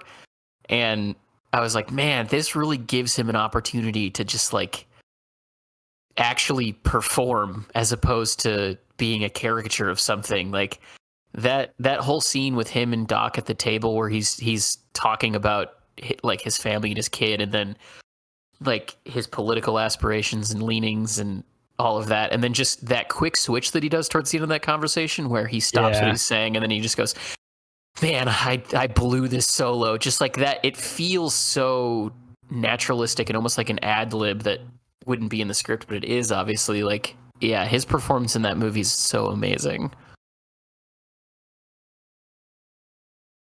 It's really out of type for him. Let me find his name, but he's the guy who was the lead in A Serious Man and... Colin Firth? No. Oh, Daniel Stuhlbarg? Or whatever. Yeah. Michael Stuhlbarg. Michael Stuhlbarg, Stuhlbarg, yeah. Yeah. I think he'd be a decent Zoid, actually. Yeah, that's fair. I could see that. I love A Serious Man. That's one of my favorite movies. It's very good. It's just very good. Yeah. The amount of times that somebody has interrupted something that I'm doing, and then I just go, what do you want? We're sitting Shiva here, in that accent that he has in that movie is innumerable. Or his like final breakdown towards the end of that movie where he's trying to see the last rabbi, and he goes, and I don't really know what she does. It seems like she mostly washes her hair, and there are multiple steps involved, and it takes a while. His performance in that movie is amazing. It's so satisfying. Mm-hmm. But we probably should, like Cody said about half an hour ago now. 30 minutes, yeah. We should talk about the book, yeah. Okay. We'll figure out the casting at some point. Mm-hmm. And they'll have to do what we say. Yes. Absolutely. I'm really looking forward to part 2. There's a lot I wanted to go over. So. We recorded for 3 hours on part 1. Well, so. half an hour of that was our bullshit movie talk. So Bullshit movie talk. That was high quality film discussion. That's true. Yeah, that's true. You know the kind of gold that's in there. Yeah, we should be doing commentary for Criterion output. One of my previous podcasts that I used to do was a film commentary show where we would just pick a movie and then like we would just describe the opening titles so that they could sync it up, and then it was just me and a friend of mine providing like random thoughts or reactions to the film. Oh, that's funny. I do love a good film commentary. They can be really bad though, but I've heard some really good ones. Yeah. We were not under the impression that we were doing anything scholarly. It was just the idea was not even necessarily scholarly. Like I've heard some just absolutely hilarious ones. Oh yeah, yeah. It was a lot of fun to record, and the impetus behind the show was just like, what if it was like you were watching movies with your friends? That's really all we were going for. That does sound fun. So Cody, yes, I stumbled onto the Twitter account a couple of days ago. Uh-oh. And I'm not held accountable for anything I put on there. Stumbled onto it? Well, I did. I actually did. But I'm just curious. Is this the first time you are reading Moby Dick? I don't remember. Yes, and let me give some backstory to that. There's a reason for that, kind of. So I did miss out. Like I said, like way back earlier. I spent a lot of time not reading after college, and missed out on an opportunity to read a lot of classics and whatnot. Moby Dick has always been on my list, but my wife, that like, she hates that book with such an undying passion that I've always just kind of stayed away from it. And the reason being, she had to read it like I think 3 times for college, and it just got destroyed for her, like college literary classes tend to do. So it's not that she doesn't understand what it's trying to do and get at. She just is frustrated at having to have read it so many times. Sure. So I can't fault her for that. I am absolutely loving it though. So I'm having a great time with it. Have you gotten to the whale parts yet? That depends on what you're describing as the whale parts. The very long description of whale anatomy. Oh yeah. I got past that. Yeah. Okay. No, I'm at the part now where they have Queequeg just rescued I can't remember his name from after he fell in. Pip. When they were disassembling the whale that they had killed. I love that scene. It was really good. That was the chapter I read right before I came in to record. It's no, it's one of those things. I don't know why I know why it took me so long to get around to it, but I wish I hadn't taken so much time to get around to it. It's also like it's I think it's astonishing for the fact that it was written when it was, and it's very queer and gay friendly. Oh yeah, it's a super gay book. Yeah. There was. I just saw a thing. I don't know if any of y'all are familiar with the man carrying thing. I did. Yeah, Did you see his that. reading? I did. Moby Yeah. Dick? Yep. Yeah. But yes, it's. I'm very much enjoying it, and we'll reread it. I'm sure at some point in the near future. Yeah, I just didn't want to like go into the conversation, and there's not really anything to spoil in the book, but ask you about things that you hadn't seen yet. Yeah, we'll talk about it when I finish it. I would love. I know you've read it a few times. Yeah. I love Queequeg so much. I do too. He's my favorite. It's where Starbucks gets its name from. That's not surprising. Yep, first mate Starbuck. Yeah, I hate Stubb. I can say that. As you should. That guy's a piece of shit. Like that whole chapter where he was like just the most passive aggressive, like dressing down of the cook. I wanted the cook to push him out of the boat so bad. He's hilarious. It's a very good book, but he's horrible. Yeah, he is. No, it's a good book. I'm enjoying it. He's one of those characters that you enjoy hating. Oh yes, very much is a love to hate. Yeah. Kind of character. Yeah. There's a film adaptation of an Otessa Moshfegh book in theaters right now, so you all need to go see it. Oh, so which book is it? Eileen. Okay. Yeah. Anne Hathaway is one of the main characters. Yeah. Go make sure that Otessa Moshfegh succeeds, please. We'll have to check it out.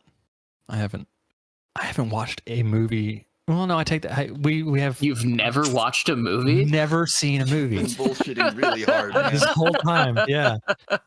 No, my movie almost watching a year has diminished. Like we watch something usually every Friday. We do a family movie night kind of thing, and I try to show what I can to my kids to get them into stuff. Like we did go and see Monty Python and the Holy Grail on my dad's birthday, which was a lot of fun. That was the first time my kids saw it, and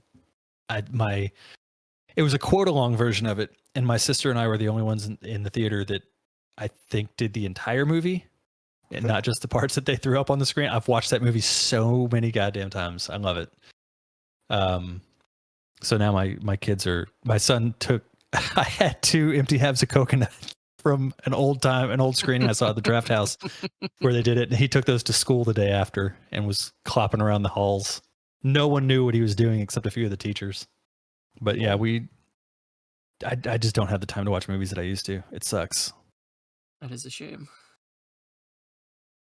The only movie that's come out this year that I've seen was Saltburn, which You also saw Oppenheimer, Will. Nope, Yeah, I was going to say. Didn't see Oppenheimer. Nope.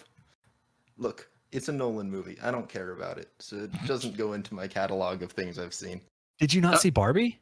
I didn't see Barbie. I've seen. Oh, That's a shame. That's a sin I against. fully intend to. I just literally just don't go see movies very often. Yeah, no, I don't either. I Did can't you get to the like theater. Saltburn? Because one of my employees, who I normally agree with her opinion on stuff, went and saw it. She hated it. So it is. It is, from what I understand of his work, it is an Evelyn Waugh novel crossed with American Psycho. If that That's an doesn't interesting sound great, you will hate it. It's not an Interesting. amazing movie, but every scene is like executed perfectly. It's one of those things where if you buy into the absolutely batshit insane premise and the whole vibe it's shooting for, it's great. But it is trying to do something really specific and really obtuse and really like it tries to get you to like betray yourself as a viewer. Hmm. And you know, the director is she loves drama.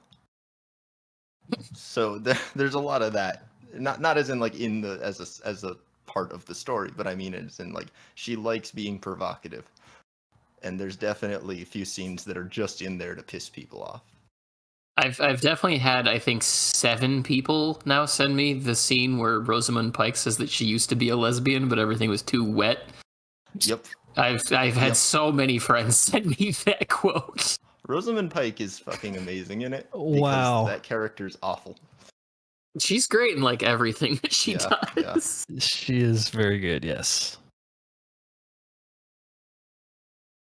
So yeah, definitely not like a broad recommendation, but it's a movie for people who want Brideshead Revisited crossed with American Psycho. That's such a bizarre That is a weird combination, but I love it. idea. I will say, if you got on a going back to books, if y'all are looking for something short to read, my wife and I both read "This Is How You Lose the Time War." Really, really good. I very much enjoyed that. Yeah, that is a very good book. I read it like 2 years ago. Yeah, I've read some of Amal El-Matar's short stories and really liked them. So I really enjoyed that book. It was very good. I am really enjoying reading Meet Me in the Bathroom. That's what I've been reading for most of this week. If you guys are into like the 2000s rock revival in New York, that like Interpol and the Strokes and the That's okay. I was going to say I knew that and- title, and that's why. Okay, it's covering those bands. Yeah. Yeah, it's really interesting. It's there's no, it's all like basically an oral history where Lizzie Goodman just interviewed like a shit ton of people, and by shit ton I mean like the cast of people that are in this book literally takes up 3 pages at the beginning of it, where she tells you who everyone is. She interviewed like band members, she interviewed A&R people, she interviewed like bartenders and bar owners who were around the scene when it was happening. She interviewed freaking everybody. And then what she does is she just lays out all of these different quotes, one after the other, that form a narrative of the scene as it developed and grew. And she moves through different phases of it and different bands and everything. It's awesome. It's one of the best music books that I've ever read. I need to check that out. I was gonna. That makes me think. I should have mentioned it at some point. We still can.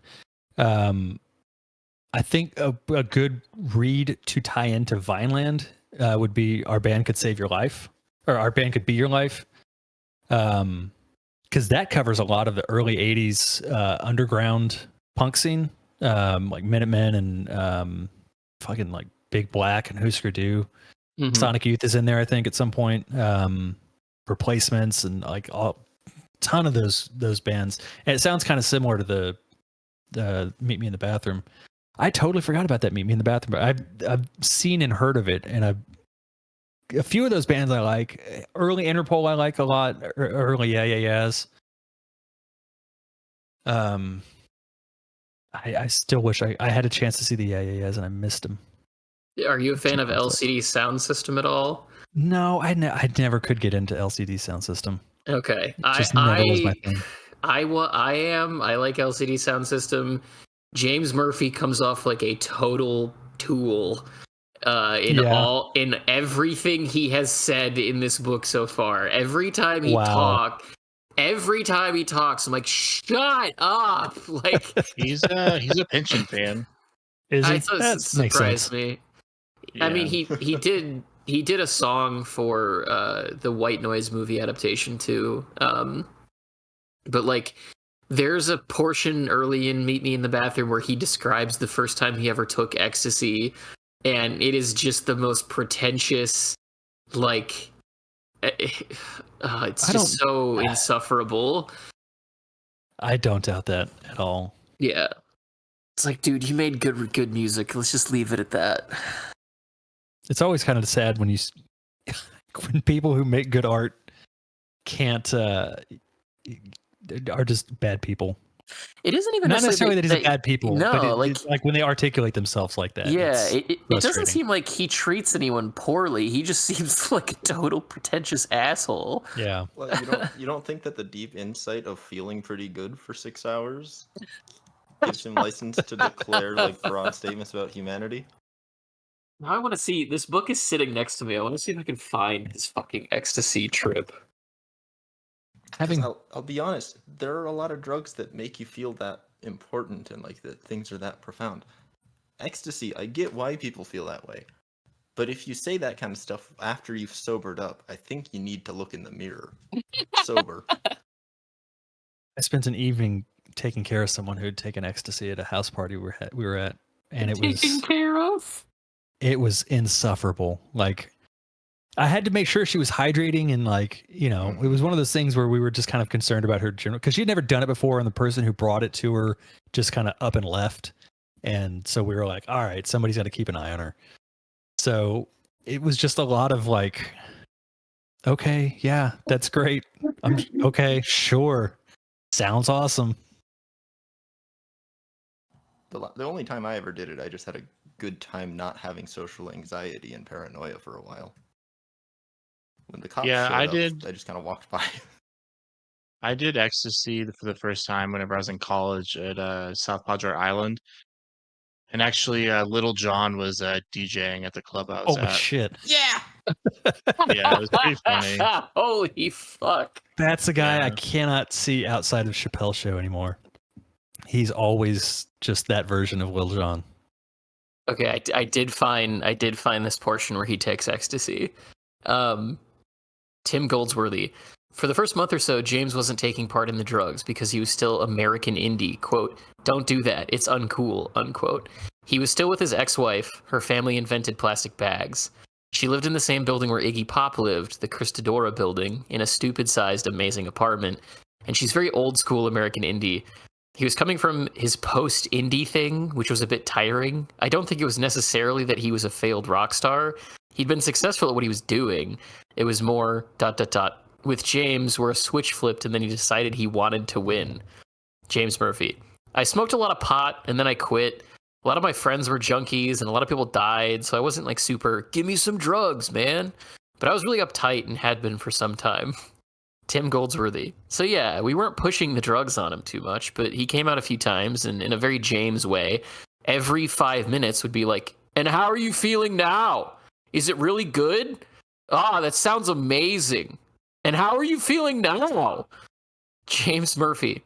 I'd already seen David at Marcus and Dom's party. He wanted to do a basement thing underground after making the record, so we just went. There were just a bunch of people, though we hadn't quite gelled as a crew yet. We were not yet the DFA Wrecking Crew. I'd go and listen. Tim Goldsworthy. But then it happened. I guess James probably got clearance from his therapist that he should do some ecstasy, because he was big into that. 3 times a week therapy since he was like 6 or something. So one weekend, James decides that he can do it, and he buys about 20 packs of juicy fruit because he's heard or read somewhere that you chew a lot of gum when you're high. Within the first half hour, he's so excited that he's handed out his chewing gum to everybody in the club. So now there's a whole nightclub full of people just chewing juicy fruit. Oh, God. Marcus Wow. Lampkin. That's classic James, to get prepared for something, to get all kitted out and have everything ready. James Murphy. I was like, sure, I'll try one. I was just going to try it. But then it was the greatest thing ever. It was fucking awesome. And I was dancing and I was happy and I had a revelation. This is actually me. I was fully me. I was dancing and I was fully conscious. I wasn't sloppy. I wasn't drunk. I was alert and I was aware that I really enjoyed dancing. This is me dancing. This isn't the drugs dancing. This is the drugs stopping myself from dancing. David Holmes. I watched his life completely change in that moment, and it was beautiful. Tim Goldsworthy. Because David, Phil, and I are old hands at this. We give the signal, and David put on Tomorrow Never Knows. James Murphy. I peaked right when David played Tomorrow Never Knows, which is my absolute favorite song from childhood. And they were all around me chanting my name and pointing at me, and I was losing my shit to my favorite song. It was great. David Holmes. He just went insane. Tim Goldsworthy. James was just like eyes rolling back in his head, and young ladies who were friends of ours started rubbing themselves on him. You could see he was having this moment. James Murphy. People talk about drugs, and it's very dumb, but the reality was very clear to me. I really connected to what I cared about, and after that moment, I danced to what I cared about. I was changed. Why is that in the fucking book? Not like daring the editor, but like, why the fuck did he think that needed to go in the book? I don't know. Like, good for him, but that's not interesting. No, it's not. It's not. I learned I like to dance. Right. Yeah. I guess because technically LCD Sound System is dance punk, so maybe he felt like he needed to explain how he ended up being okay with dancing. Like, I don't know. Yeah. The fact that he was the guy who's like, how you feeling now? And then 5 minutes later, just asking that, ugh. I know people like that, and I don't want to spend time around that. How old was he? At the time? I mean, probably in his 30s? Yeah. Jesus. Yeah, if you're like fucking 17 doing that kind of shit. Let me see here. Whatever, but like, God, man. You're a grown up with like things to do. James Murphy. How old is he currently? He's 53. So he actually could have potentially been close to 40 when that happened. Yeah. Wow. Yeah, that's insane. Yeah, Well, so other than making James Murphy look like a massive tool, Meet Me in the Bathroom is a really good book.